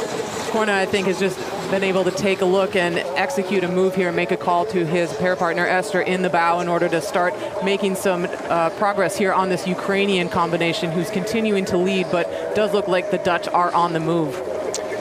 Yeah, twice a PR2 singles world champion, Corner. He won that silver medal on the Sea Forest Waterway 3 years ago with Anneke van der Meer behind Rouse and Whitley. Anything can happen on race day, Megan, but I mean, the British pair, they were absolutely sensational 24 hours ago in the heat, setting that new Paralympic Games best time. It's almost a sense of the best of the rest here. The Brits look so good, don't they, Rouse, with Greg Stevenson this time around. Yeah, such a dominant crew in this event. I think all of these athletes will have their eyes set on them as targets for tomorrow should they advance to the A final. But right now, the job is to secure one of these qualification spots. It's such a tough progression in this rep. Only 2 to go through, and all 4 of these lead boats potentially in contention right now. It is still the French combination of Bouge and Davier who are out in front, maintaining that big open water gap between themselves and letting the rest of his crews just battle it out for that second spot, because it is going to be just so tough in this second 1,000 meters. But the Ukraine really doing a good job just to hold that lead. It is the Dutch that are trying to work desperately through them here in this third 500, but Ukraine just doing a really nice job just to check that move and hold that momentum that Korn is trying to build in that Dutch boat. Ukraine doing a really strong job here of keeping loose in Koenig at bay. It's going to be such a scramble and a scuffle and a street fight over the last 500 meters for that second qualifying spot. It is Ukraine still from the Netherlands, with France holding top position. It's been a top day in repechage racing for the host nation. They've got their boats through in the men's and women's singles. They still have the race lead here with 500 to go, but attempting to gain with every stroke here. The Netherlands on Ukraine, but Asanova and Koyota still have it. O'Donnell and O'Brien, that's the Irish boat over there in lane 1, have been dropped off the back. And Shen and Boska for Turkey are bringing up the rear. They still have it, don't they, the Ukrainians from the Netherlands? Yeah, they're hanging right on in there. It does look like they've extended their lead over the Dutch by maybe a seat or 2 while the camera panned away. But it is going to be such a big effort, because the Dutch program is known for having an absolutely terrifying sprint in the last 500 meters. So seeing what Corne and Esther can do here in these closing meters is going to be really exciting, because we still have these French athletes out in front, and I think the momentum from these 2 chasing boats, Ukraine and the Netherlands, might just start to bring these trailing boats up towards that French boat. And sure enough, there it is. We can see that gap is just starting to shrink a little bit as the Netherlands are chasing that Ukrainian boat down the course, and it's driving them up into overlap with Bouge and Davier, who have done so well to lead this field for the entirety of this 2K.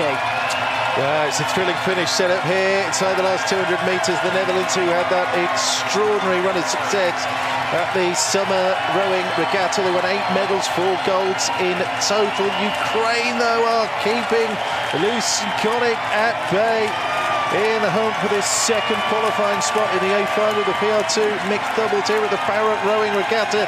It's now the big question: can Asanova and Koyota take Davier and Bouge at the line here and win this repechage? I don't think the Dutch have a sprint finish inside them. Davier and Bouge got out quickly, hit the front, and have maintained it all the way, and they are going to qualify for the A final. Asanova and Koyota ran a really consistent race to keep loose and Koenig at bay, and there we go, 1 and 2. France and Ukraine, the Netherlands not far behind, but I'm afraid in the repechage, third is nowhere. They drop into the B final, and there is to be no medal performance again for Corne de Koenig. 3 years after his silver in Tokyo. Davier and Bouge do it. Formidable again for the French here at Versailles. They go into the A final, followed by Ukraine. Yeah, great reaction there from stroke woman Pearl Bouge. Another French boat into a Paralympic A final at a home games. Very big result for them. Oh, and some heartbreak there in the Dutch boat. Corne just gave everything there to try and advance his crew into that A final, but it was not to be today, despite that really great effort that they showed in that second 1,000 meters. You know, Esther coming back into the boat, really, she said that she wanted to come back in order to give Corne a chance and the Dutch team a chance to even have this boat appear at the Paralympics this year, and that if she didn't come back and give it a shot, that she would always regret it. So here she is. She gave it everything, and it'll be a B final for the Dutch. Sarah Boschke then completing this repechage, coming home in 5th place. It's an achievement for Turkish PR2 mixed the double boat to be on the start line, full stop here, and to finish, that's pretty sensational. So, well played, Sen and Bosker. Finishing behind O'Donnell and O'Brien, Luce and Koning, Sanova, Koyuda, and Davier and Boost. This is a heck of a partnership. Davier sprinkling the magic dust again. Whatever sport he turns his hand to, he seems to deliver. And of course, we know Pearl Bouge has a couple of Paralympic rowing medals in the locker already, and they will fight again for medal positions in the gold medal race in the PR2 mixed double. Yeah, gosh, such a great combination of experience and panache there. Pearl Bouge with all the rowing experience and Davier coming in with the panache there in the bow seat.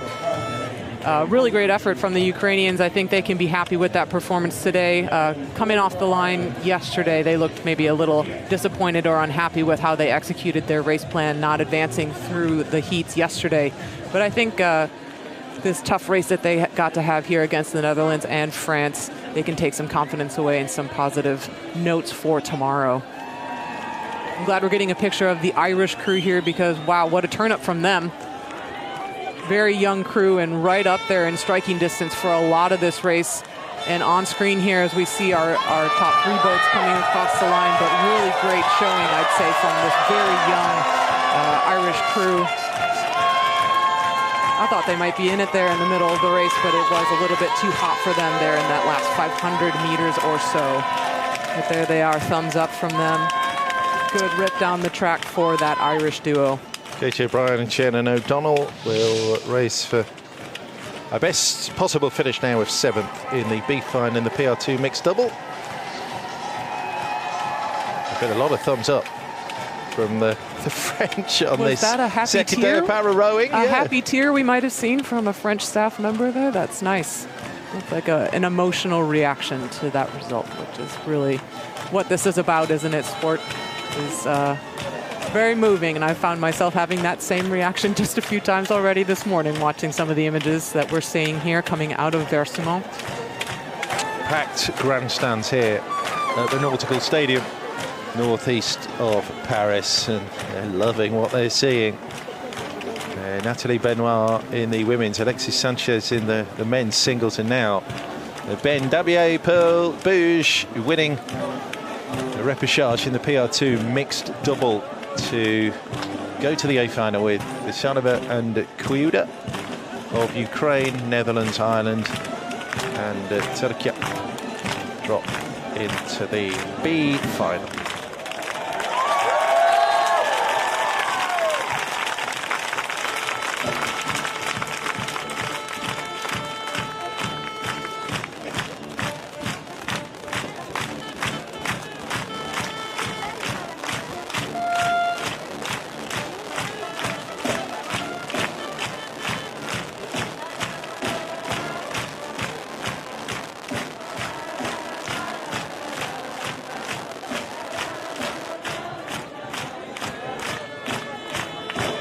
So 9 entries all in the PR2 mixed double. The B final will be contested by those 3 boats.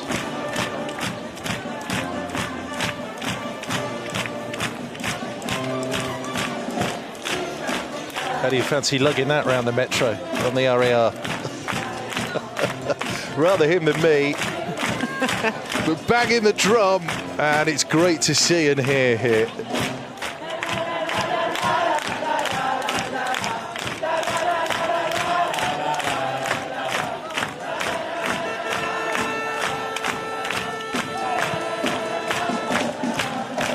There we go. That's the spirit that we love to see as we're moving into our PR3 classification.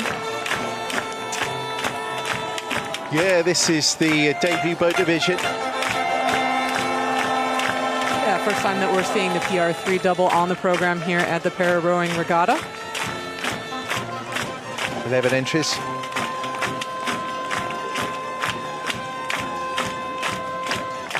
We have the mixed Coxed 4 in the PR3 classification, and this is a very popular addition as well to the para rowing program. The 4 boat divisions Beijing through Tokyo.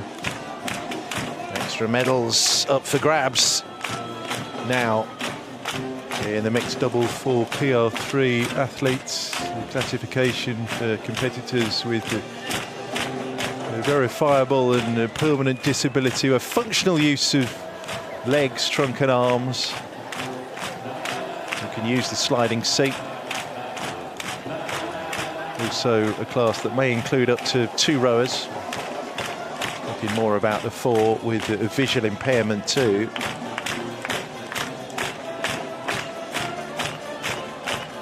Yeah, so what we'll see with the PR3 athletes is that the equipment that they're going to be using is going to be one-to-one equivalent to the Olympic boat classes, meaning that the boats are the same shape, length, and weight. With the PR1 and the PR2 classifications, the equipment that they use is modified slightly for those athletes in order to accommodate the fixed seats and the straps that those athletes use. So the PR1 and PR2 singles and doubles are flatter, wider, a lot heavier. And on the PR1 singles, we see that they use those pontoons or the floats that are attached to each of the riggers for safety and balance. We won't see any of that with the PR3 classification. These boats are, like I said earlier, the one-to-one equivalent. These are the same boats that the Olympic counterparts will be racing at the Olympic Games and the World Championships. Same boats, same oars.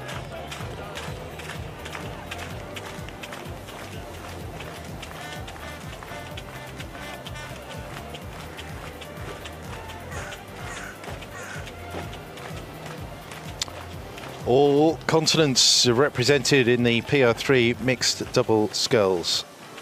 Going to have 2 repechage races here, producing 4 qualifiers, 2 from each repechage to the A final. 3 minutes.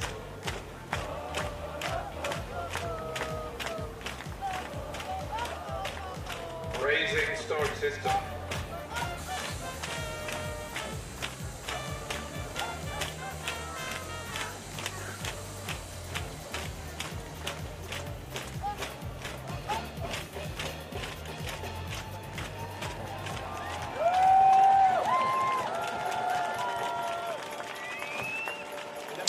Well, because this is the debut of this boat division, we were going to have a Paralympic Games best time. Whatever happened on day 1, set by Ayers and Altschwager, 7:11.30. And in truth, they are the crew to beat. Already through. These guys want to join them from Egypt, Brazil, France, USA, and Thailand.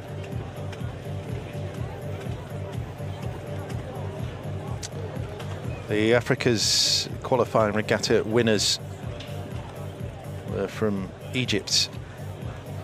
Ali Elziani, Marina Abdallah from Port Said. World champs 6th place finishers. Diana Barcelos de Oliveira, Jairo Klug, 10th in the 4 in Tokyo. World champs bronze medalists. That was Laurent Cadeau and Alberti. They've got Guillaume Marchand, who's replaced Alberti in the boat. It's been a spectacular day in repechage racing thus far for France. Can these 2 join the club? World champs silver, Sage Harper, Todd Vogt, the birthday boy, 50 years young, celebrating that birthday this very day. And Chintala Chusa, the Paramin Bongam Tipayakul invitation boat here. They were bronze medalists at the Asian Para Games in Hangzhou a year ago.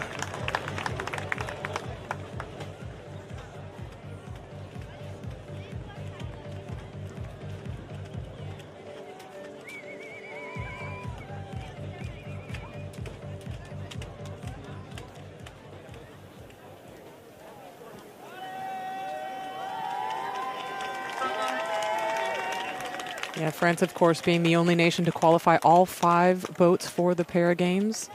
So a little bit of pressure on this Egypt, French crew as the last remaining boat Brazil, needing to qualify for an A final. France, USA, Thailand, attention, red light.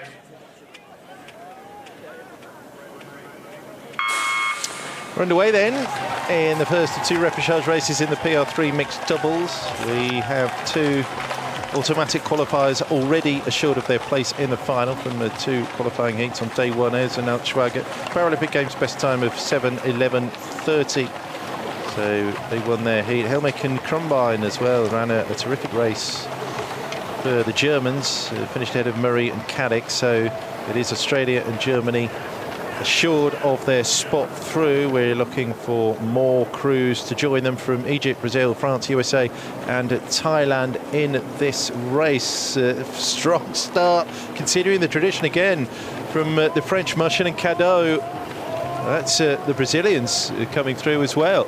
Yeah, I think they have been working on starts in the French camp, haven't they? Because we've seen all of these crews just shoot off the line. But wow, what a makeup there from the Brazilian crew, just really using that second half of that 250 to motor through that French crew. The Brazilians have been successful with that effort, and they're out in front now by about a half a boat length.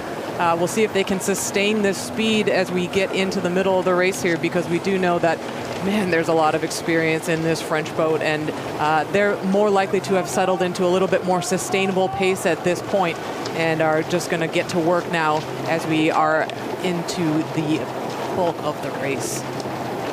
Well, this boat division has given Diana Barcelos de Oliveira and Jairo Klug a chance to fine-tune this partnership. They were in the 4, the PR3, the Coxed full, which is an established boat division at the Para Rowing Games. Finished 10th on the Sea Forest Waterway, big final finishes 3 years ago. But here they are, bossing this repechage from Guillaume Marchand and Laurent Cadeau. It's looking like Brazil and France. The top 2 qualified to the A final. The remainder dropped into the B final. 11 entries in the PR3 mixed double, making its debut at the Para Regatta. All continents represented. The top 5 qualified from the world champs, plus we had continental regatta winners from Africa, the Americas, Asia, Oceania, and 2 invitation boats, Brazil and Thailand. Yeah, so this event has the toughest cutoff at the World Championships for qualification in the pre-Paralympic year. Brazil would have been the boat that just missed out on that qualification, placing 6th at the World Championship last year. So definitely here with a point to prove and wanting to get back into the action and make that A final here at the Paralympics. They're doing a nice job just getting themselves into one of those qualification spots from this repechage in order to advance to that A final, leading this boat from France. A very experienced combination of Laurent Cadeau and Guillaume Marchand, doing a really nice job tracking the Brazilians here in these 2 center lanes. And Laurent Cadeau now part of an elite club, rowing for France at both the Olympic Games and the Paralympic Games. He competed in 2004 and 2008 in the Summer Olympics, Athens and Beijing, before acquiring his impairment in the boat. Now with Guillaume Marchand, who's replaced Alberdi, 4th in the European champs earlier this year in Szeged, on that podium at the Worlds in Belgrade. But I mean, Marchand does have Paralympic pedigree, 8th in Rio in the 4.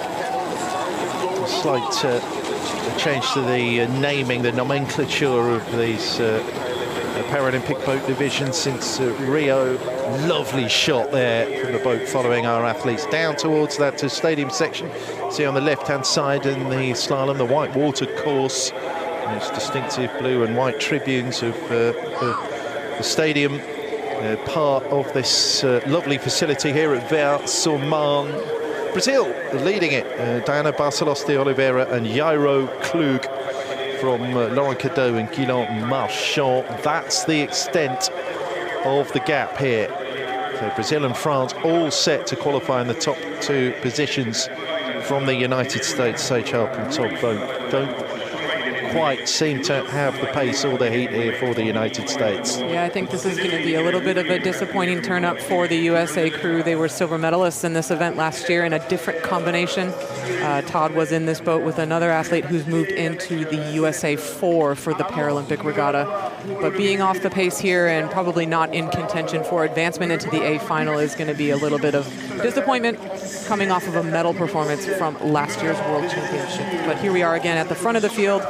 Looks like Brazil is just working on extending that lead now, maybe just breaking a little bit of open water between themselves and this chasing crew from France. We've been speaking a lot about the experience of the stroke seat in the French boat. Laurent Cadeau, he spent such a long time representing France in so many boat classes, actually. A very versatile athlete, having represented France in every single sweep class that is available. Of course, sweep being the discipline of rowing where athletes have just one oar, as opposed to what we're seeing on screen right now, sculling, where all the athletes have 2 oars. The majority of our events at the Paralympic Regatta are sculling events. Just the one on the menu, the Coxed 4, is our sweep event, but Laurent featuring here and on his way to qualifying for a Paralympic final in this PR3 mixed double. Brazil still have it then from France and United States leading the best of the rest. These two have been world champions, Sarasota and Plovdiv back in 2017 and 2018. Diana Barcelos and Yoro Klug. And certainly getting over that disappointment of not having the automatic ticket qualifying from those Belgrade world champs to this Paralympic rowing regatta. They're absolutely in charge of this repechage. I mean, okay, it doesn't allow the French are going to win this repechage, but they're getting a boat through from the last chance saloon racing. By the way, nice little tidbit for you, the repechage was introduced to a variety of Olympic competitions 100 years ago at the Paris 1924 Games. Means fishing again, repechage. So, well, hopefully none of the athletes here are going to be doing any fishing. We'll keep all the fish out of the boats today while we're racing. No added weight to these boats needed as we're trying to get down to the finish line just as quickly as we can. But look at Brazil just extending this lead now, just striding it out. Not taking the foot off the gas here in these closing meters. It's going to be the Brazilian athletes across the line in that first qualification spot for tomorrow's A final in this PR3 mixed double. Brazil do it, and then in second place, the French Marchand and Cadeau, bringing more glory to the French, celebrating it like a medal performance itself there. 2 qualifiers, and why not? Yeah, that's a huge turn up for them. Yeah. All 5 boats in A finals at the Paralympics. Unmatched by any other program here at the Paralympic Regatta. Head in hands for bow seat there, Sage Harper. A little bit of disappointment headed to the B final there in the USA crew. USA then drop into that petit finale, if you will. They'll go for a shot at 7th, and coming in ahead of the ties there, Chiosart and Bangam Tipayako are Ali Elzieni and Marina Abdelal. It's a great shot here, and something I think worth mentioning, these 2 athletes, what an extraordinary combination, because one thing that's so challenging about this mixed double between these 2 Egyptian athletes, Ali and Marwa, what different sizes these 2 athletes are, and what a trick it is for their coach and their staff to figure out how to rig a boat in order to accommodate such a petite athlete like Marwa in the stroke seat and such a large athlete like Ali. It's just really a trick in this mixed double and such a unique component to this event.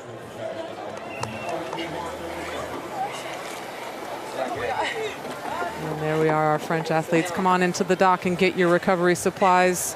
Job done for them. On to the A final tomorrow.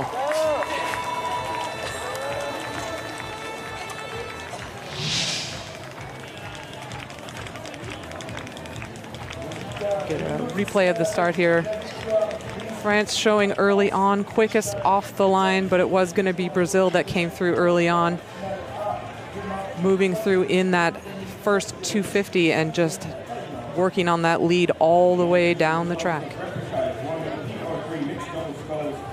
Really well executed race plan from the Brazilian combination of Klug and de Oliveira, stamping their authority on this repechage over the French combination of Chateau and Marchand.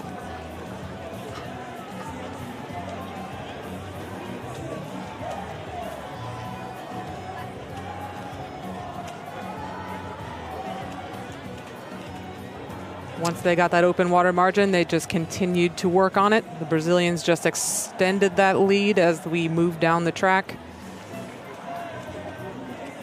Pedal to the floor for the Brazilian boat all the way to the line. Brazil and France joining Australia and Germany in sending their PR3 mixed doubles into the gold medal final. Crews from Mexico, Britain, Ukraine and India are contesting the last two spots in the A final in this boat division from Repechage 2.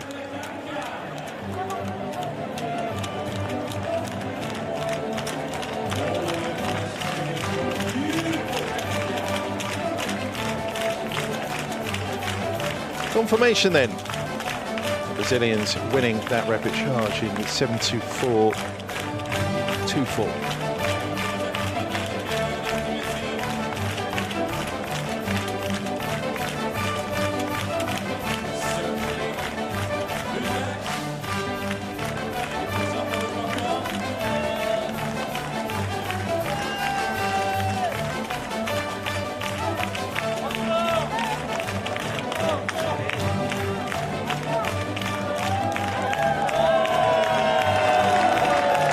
Keeping the tempo high in the stands. Yeah, the French enthusiasm has not wavered all day here in the stands.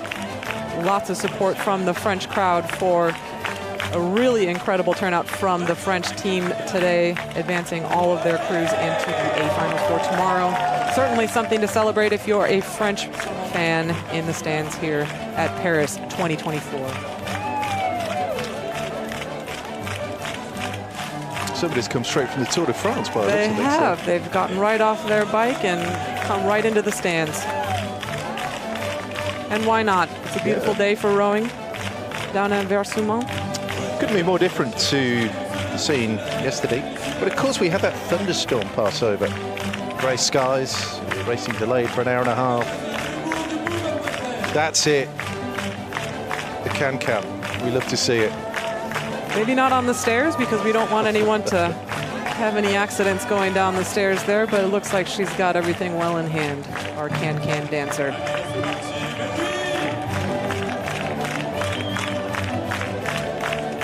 I hope we get another shot of the band because what a great addition to the atmosphere. Yep.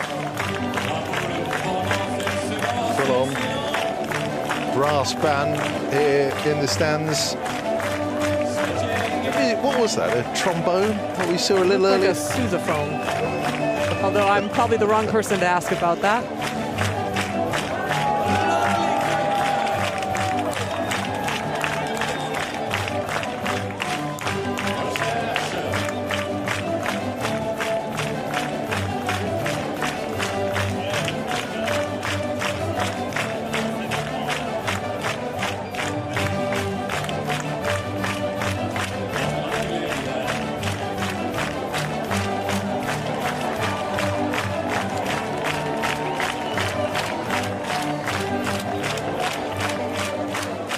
Looks like we have some T-shirts to match the fat heads there for Alexis Sanchez of France. Yeah. I'll take the T-shirt. Thanks. That's a beautiful shot of the finish tower here at the Paralympic rowing course. That wonderful walkway leading out to the finish tower, featuring all the flags of our competing nations.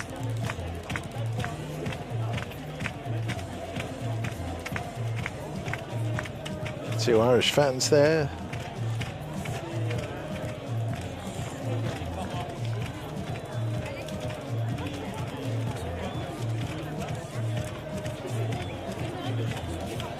Just gearing up here for the second repechage in the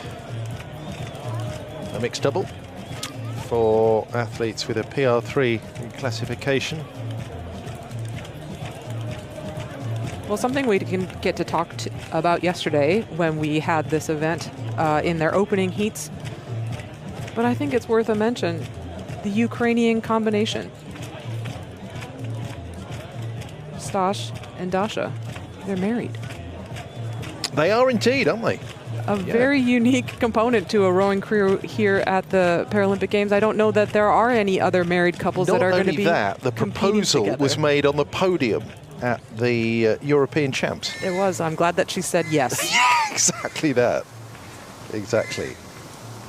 Yeah, so quite a unique thing to be married to your rowing partner. If you are in the sport, know rowing well, you might question that because sometimes it can be a tough thing to manage a close relationship and a partnership on top of having to manage a marriage in the boat. But these guys are making it work, and what a successful thing it has been for them, and we wish them lots of happiness and success in this partnership on and off the water. But here we are, our four-boat field for this next repechage in the PR3. It'll be a surprise if they don't get through as well, won't it, with Murray and Caddick as well, two favourites from Britain and Ukraine in this race. In the middle lanes there, those are going to be our favoured crews with the better results from the opening round of racing, so probably a surprise if they don't advance. But we're just going to get some more camera time here for our French superstars representing the home nation here in Paris.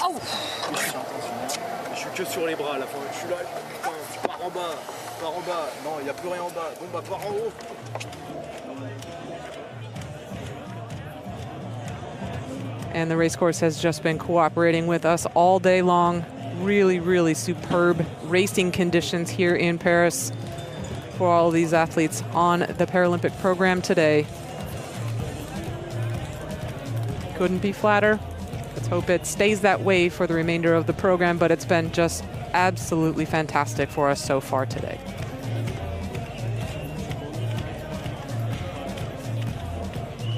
Yeah, this is the penultimate race actually on the second day of the para rowing program at Paris 2024. This last rep in the PR3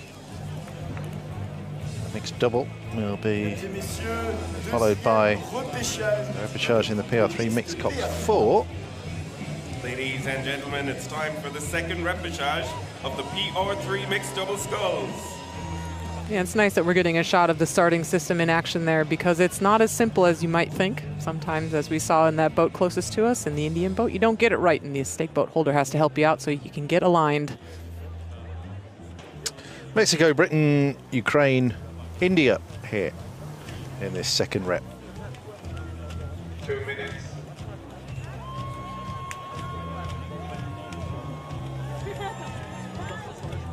In lane one, America's qualifying regatta winners Miguel Nieto, Angelis Gutierrez, 34 and 32 years of age, respectively. Lane one for Mexico, the European champions, just off the podium at the Worlds. Sam Murray and Annabelle Caddick should have enough here to go through with the married couple from Ukraine in lane three, the European bronze medalists, 7th at the World Champs, B-final winners, Daria Kotiuk and Stanislav Samoliuk, and Anita and Narayana Konganapalli, the armed forces athletes, as the Indian rowers and para rowers tend to be members of the Indian Army, go in lane 4. Asia and Oceania qualifying winners.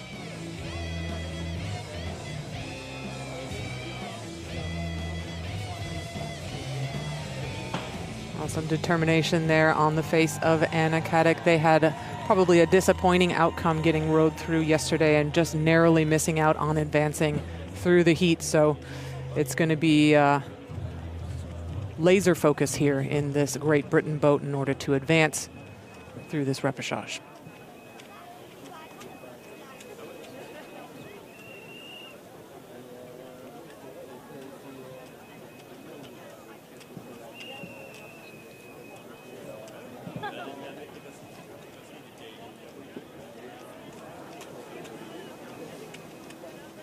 Mexico, Great Britain, Ukraine, India, attention, red line. Here we go. We're looking for 2 more qualifiers to join Australia, Germany, Brazil and France in the final of the PR3 mixed double, and those 2 boats will come from Mexico, Great Britain, Ukraine or India. The middle lanes, Murray and Caddick and Chateau and Somalia from Britain and Ukraine will be the big favourites. They've certainly got out quickest here. Yeah, probably not a surprise to see our 2 crews in the middle lanes leading the field early on. These are the crews that are going to have the most experience and the most pedigree. And there they are out in front, Anna Caddick and Sam Murray from Great Britain, just maybe getting the better of the Ukrainian duo at the moment. Yeah, it's Sam Murray and Annabelle Caddick. Sam, 33 from Malsey Club. Great granddad was a Thames lighterman. So there is the heritage running through the veins of that family. Out on the water, joined the squad in the build-up to Rio.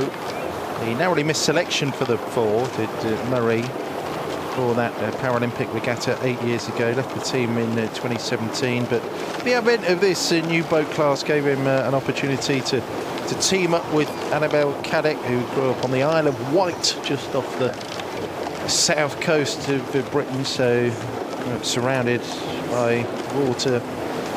Studied rowing at the University of Birmingham, and were crowned European champions in a time of 7:55.26. There's an Altschwager, by the way, set the benchmark time here at the Paralympic Games, 7:11.30 in the heats. Of course, this class not raced before, so whatever happened in that first heat, whoever won that was going to set the Paralympic Games best time. But that's a benchmark. The Aussies as well with a world best time in this division from the Versailles, June 2023, 7:07.02. So that's your reference point, really.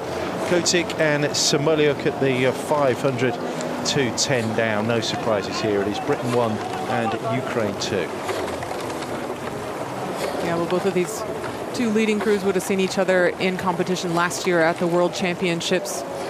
This British crew finished 4th at the World Championships in Belgrade. And a little bit of a surprise to not have the Ukrainians qualified through the World Championships last year. They just missed out, ended up having to come through qualification at the final Paralympic qualification regatta earlier this year in Lucerne. But here they are, they've managed it,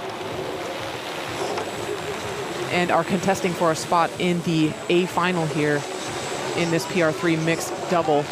But it is all about this Great British crew out in front now. A healthy lead for themselves between Great Britain and the Ukraine as we're getting well into the middle of the race now.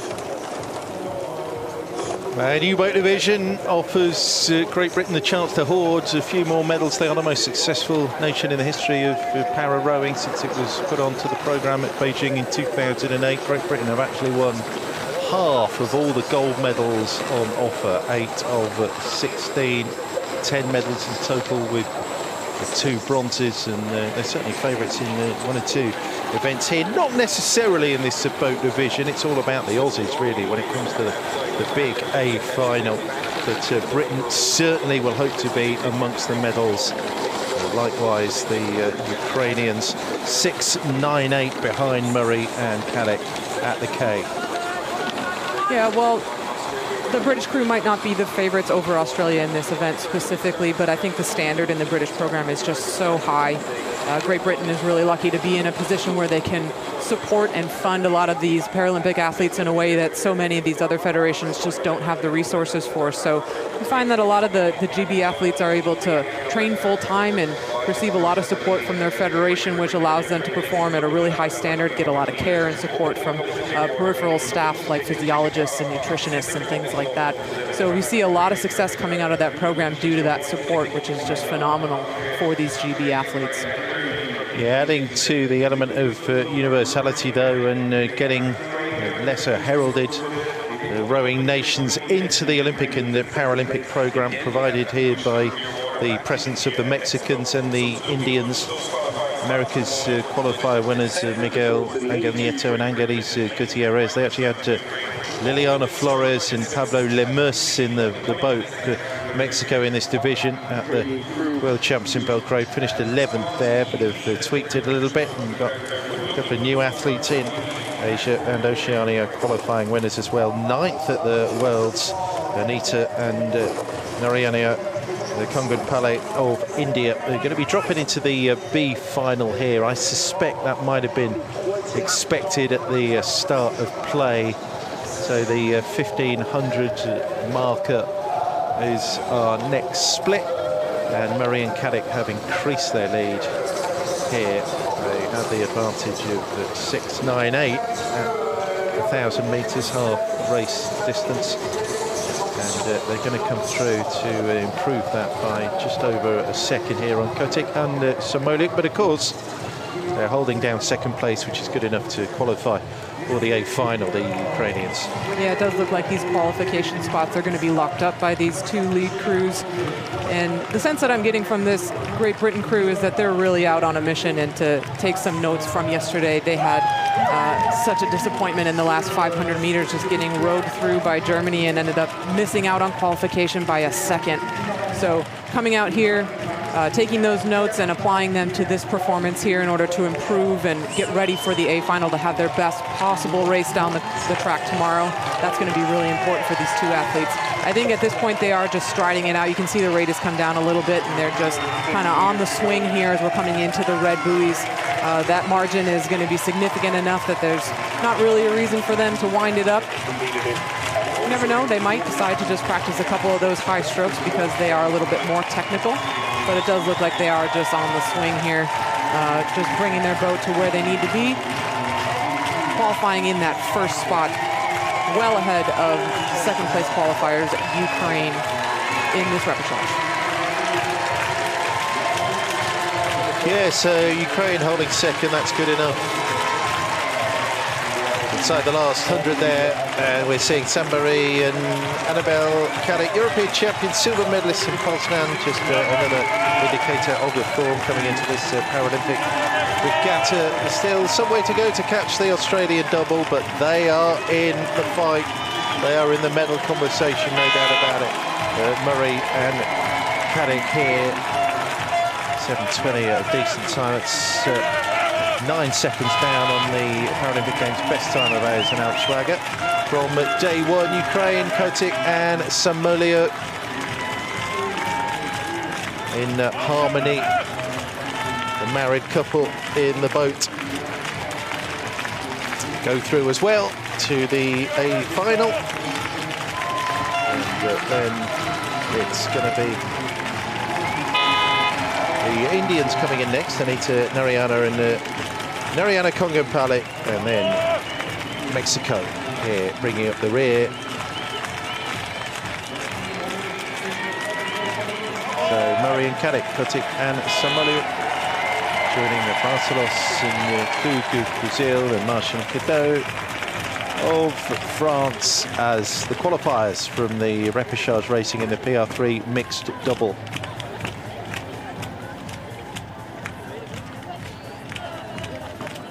Yeah, great mix of experience here in this repechage between some of our more experienced medalist crews in the center lanes there from Ukraine and Great Britain. And then appearances, of course, from some of our continental qualifiers here from Mexico and India. And one thing I will give the Mexican crew credit for is absolutely, hands down, coolest uniforms on the water here at the Para Games. I don't know that that's going to be opinion in question, because those are some really cool unis in that Mexican boat. Here we go. Great start from the center lanes here. Annabelle Caddick and Sam Murray in the GB boat, and Stanislav Samolyuk and Daria Kotick in the Ukrainian boat. Challenged early on, but GB rode away with it there in the middle of the course. just stretching out that lead as we got through the center of the race course until they were able to stride it out there at the end. Job done. Qualification for the A final secured for both of these crews from Great Britain and the Ukraine. Great response here in the British boat from some disappointing results yesterday. They got rowed through in their opening heat by a very fast finishing crew from Germany. Their response here is big open water win over the rest of the field in this repechage. Yeah. That aforementioned German double, Jan Helmich and Hermann Krumben. The automatic qualifiers as well with the bigger red favourites, Nick Ayres and Jen Eltrager from Australia. We have our A final liner and indeed the B final rundown as well. Secured in the PR3 mixed double. Very good to see our Great Britain supporters there in the stands. Very glad to have the support of those British fans for these British athletes here at Versailles. There we go. Great Britain and Ukraine. Murray Kotik Samulia go into the gold medal race. Anita Nariana Kongan-Palais, Miguel Angel Neto, Angelisa Gutierrez will contest the B final.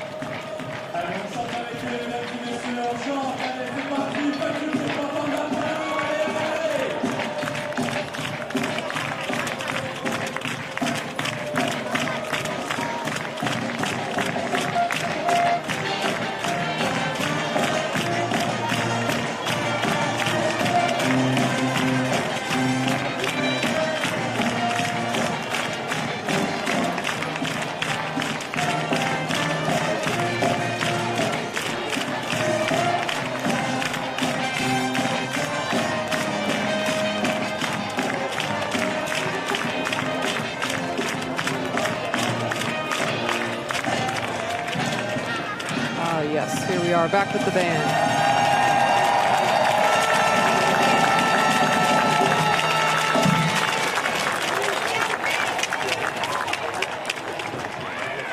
It did look like from that last picture that we are starting to get a little bit of breeze kicking up on the lake for our final race of the day.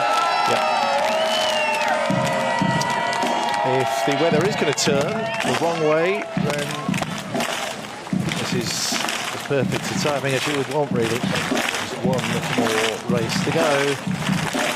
In the final boat division, the mixed Coxed 4 for athletes with a PR3 classification.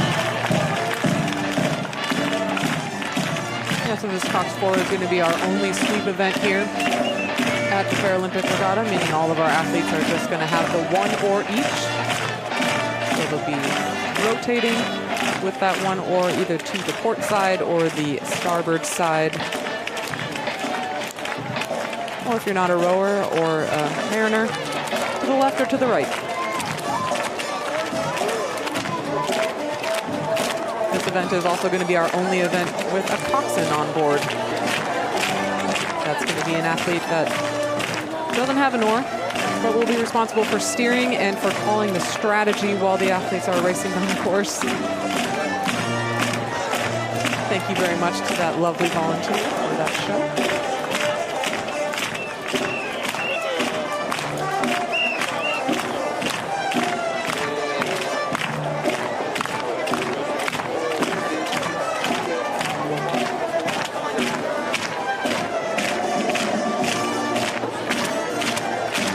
Disappointing Olympic regatta, the Aussies, but that's not dampened the spirits ahead of the Para Rowing Challenge.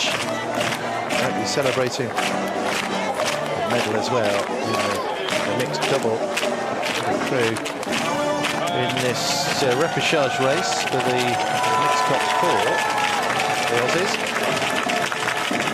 One of the middle lanes as well, alongside the Italians.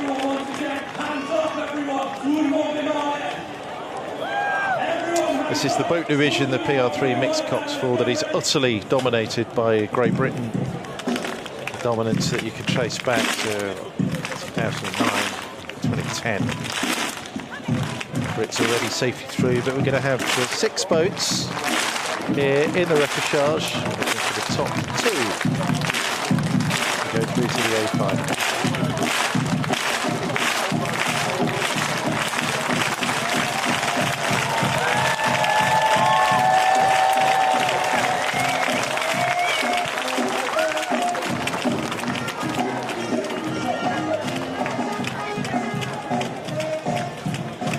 It's kicking up a bit, isn't it? Certainly conditions not as calm as we saw as recently as well, 20-25 minutes ago.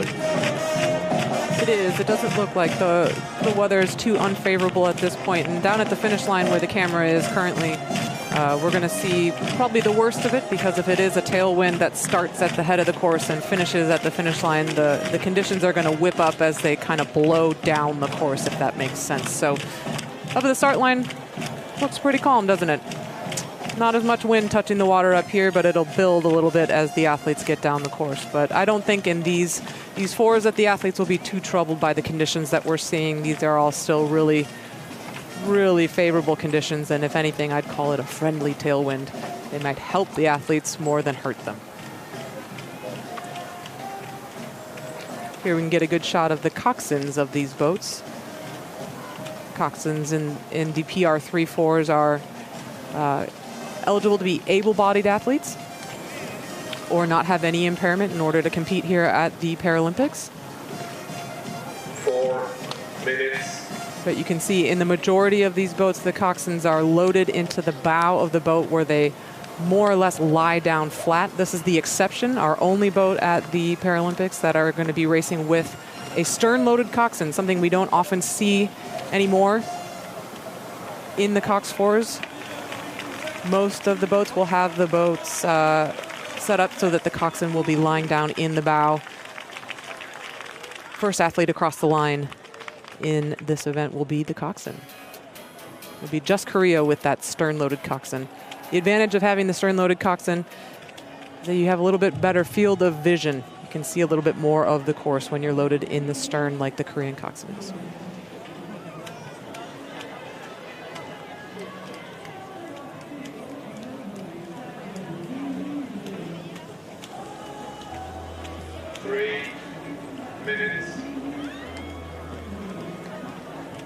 Raising start system.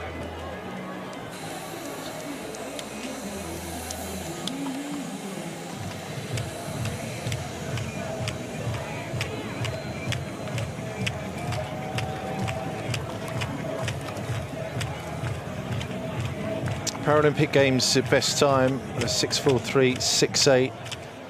Also a new world best time set by Great Britain in demolishing the heat.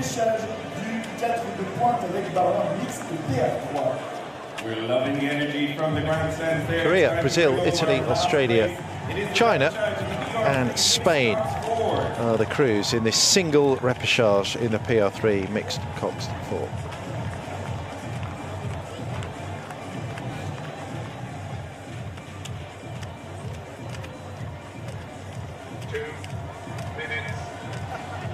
Lane 1, Korea, Kang, Bae and Lee were in the boat that won silver at the Asian Para Games, joined by Chiu, Seung Woo, coxed by Seo Hak Young.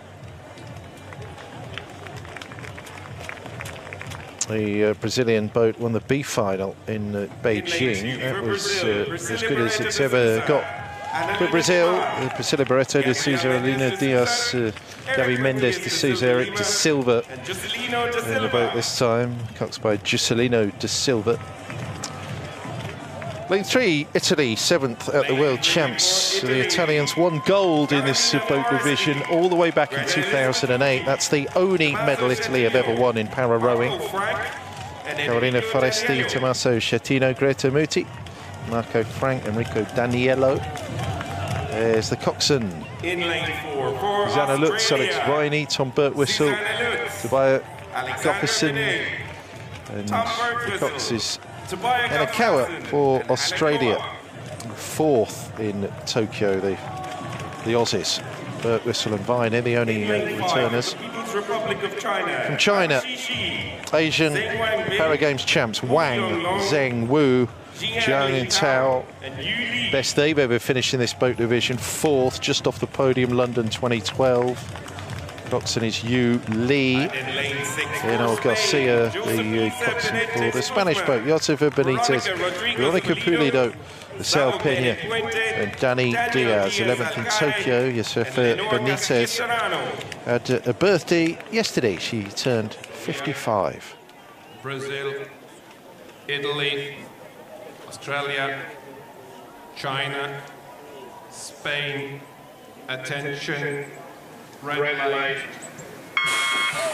This promises to be a thrilling single repechage race. 6 boats in the final. We're looking for the top 2 to qualify for the A final. Korea, Brazil, Italy, Australia, China, and Spain in lanes 1 to 6 respectively.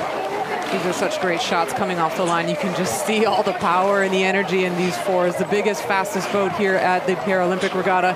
And just, wow, so much energy and effort going into the oars for all of these athletes as they get the boats up and off the line. It is going to be the Italians with the fastest start here, getting their bow ball just over the crew from Australia. Australia not always the fastest off the line. Italy maybe a little bit are well known for getting up and running out of the blocks really quickly, and here's a nice shot of that Italian crew doing just that. They are your race leaders at the moment. This Italian crew occupying one of the center lanes, probably one of our favorites to advance, but wow, it is a pretty tight field here at the moment, and we're not really sure how it's going to shake out, are we? Yeah, this is a thrilling race shaping up right here on the water at Versailles. Foresti Chateau, Mutti and Frank for the Italians. Just been broke through actually by the Aussies. Susanna Lutz, Tom Birtwistle, Toby Asapson and Alex Viney with Hannah Cower as the coxswain for the Australians. So Birtwistle and Viney were in that boat that was just off the podium agonisingly in Tokyo. The Brits tend to dominate.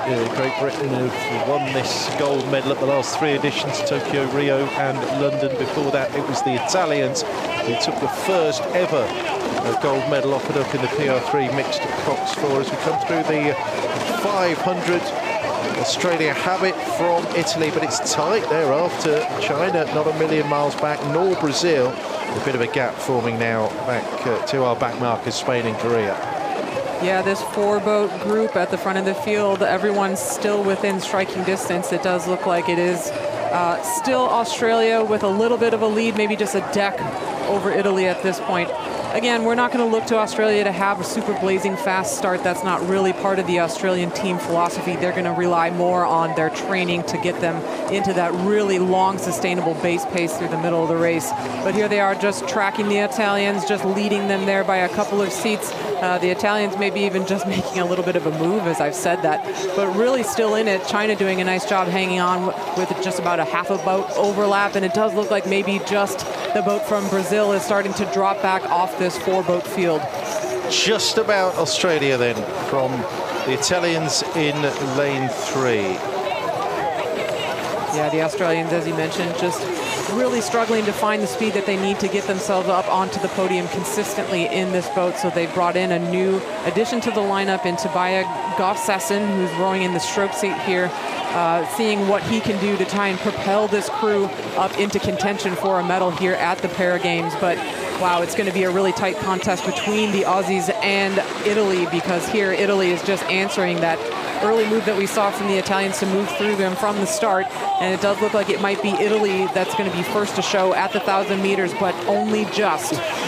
Very close. China is still in this, you know.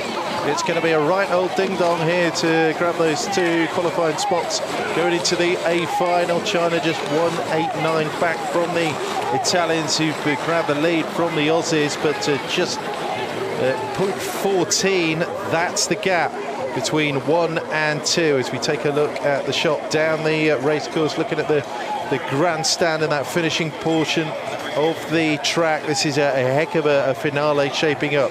If the Chinese Wang Zhen, Wu and Jiang can keep that power and keep snapping at the ankles here of the Aussies, who are in second place, the last qualifying spot, as things stand now, behind Italy. But that's how close it is at the head of the field.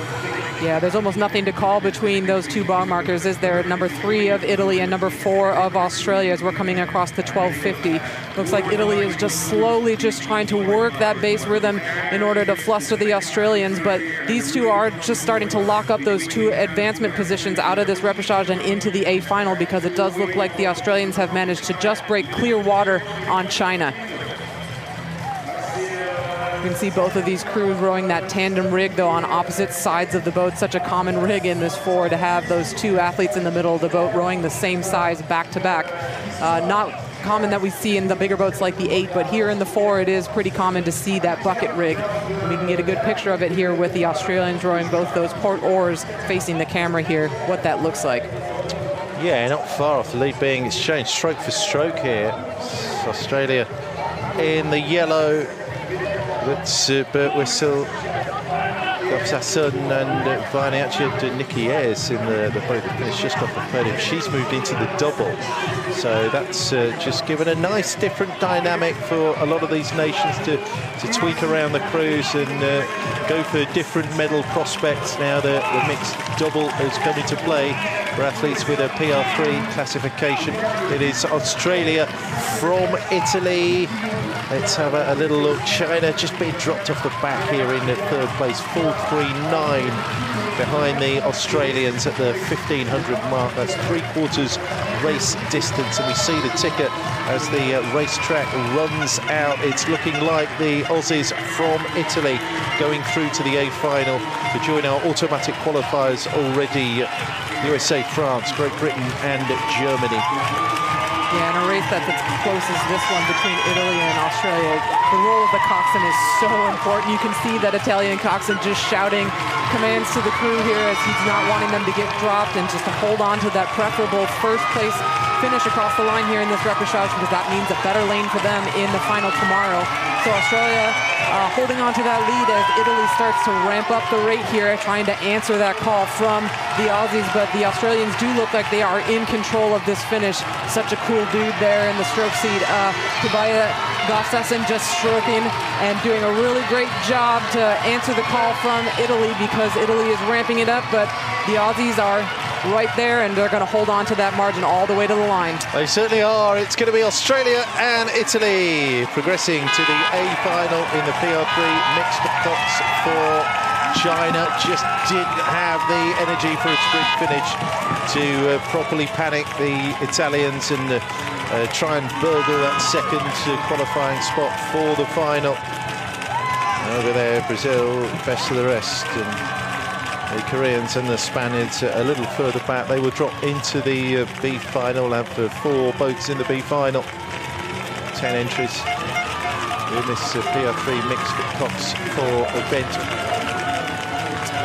So there we see then the Koreans coming home, and Benitez, Pulido, Peña and Diaz of Spain finishing us up. Oh, we saw pretty big celebrations there in both of our 2 lead boats as they got across the line. I think all 4 athletes might have put their hands in the air at the same time in the Italian boat, which was a risky move. But very happy with that advancement, I think, as well as in that Australian boat. Lots of backslapping and high fives there. So good to see. Job done in those 2 boats. Happy with those performances. Great race between these 2 crews, advancing to tomorrow's A final in the PR3 mixed form. That was a great race, wasn't it? He was going to take the win there. Down under. Oh. That's a nice smile, isn't it, there at the start line? Not always the easiest thing to do, to smile like that when the tension is up in the blocks. Eric Horry was yawning. He was indeed. But nice even start here from all of our crews. Clean, no issues there. And it was Italy that got out of the blocks the fastest, but quick answer to them from the Aussies as we got into the meat of the race. Long, powerful rhythm being laid down by stroke seat Tobias Gobsasson in that Australian boat to lead his crew. the hunt for the medals behind Britain, because let's be realistic about this. Britain, with their 15-year winning streak in this boat division, is going to be red hot, isn't it? It is going to be red hot. I mean, it's going to be first on everyone's menu to try and see what they can do to overhaul a crew like that ever-dominant GB crew in this event.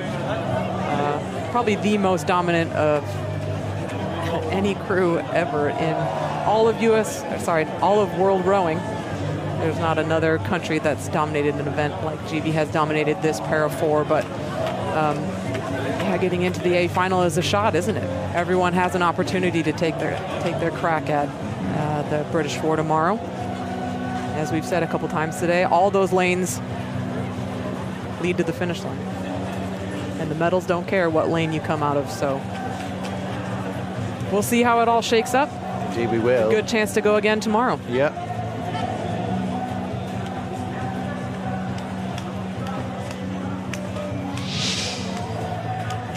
They won it there in 6:55.46. In the end, the Italians less than 2 seconds back, 1:82 the gap.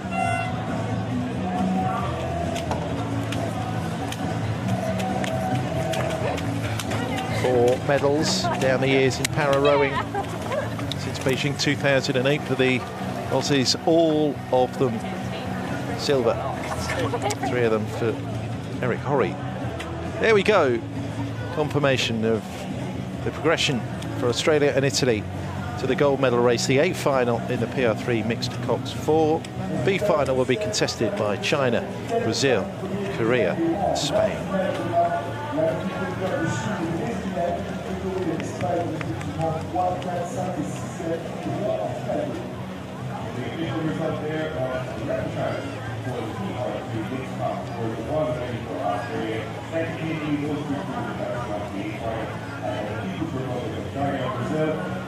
Korea and Spain, all moving into the B final. That's close to our racing for today. We expect you to the production crew here behind us and see my co-commentators. Ricky, to go over to Carman on the stand. Simon, where's the party for the last time?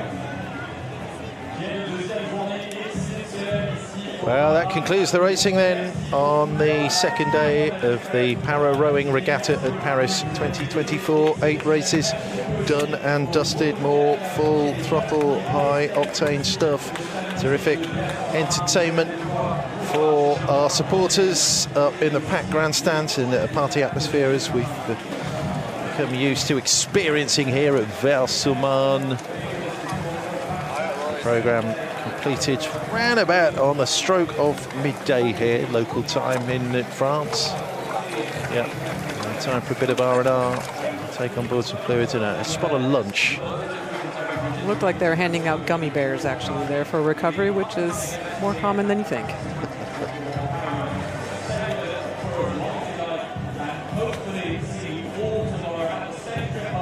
Yeah, so some great racing today, a few redemption rows I'd say, but probably not a lot of surprises.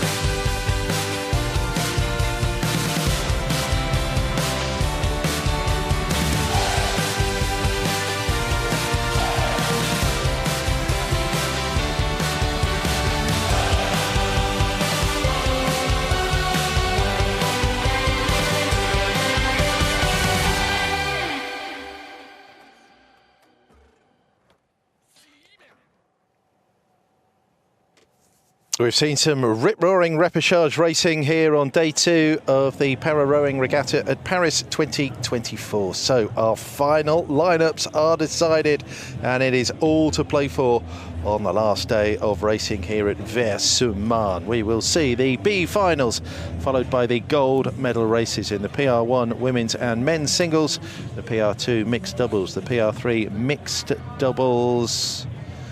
and the 4 as well. So, all to play for, all to look forward to on the final day of racing here at Versailles. For now, though, it's bye-bye.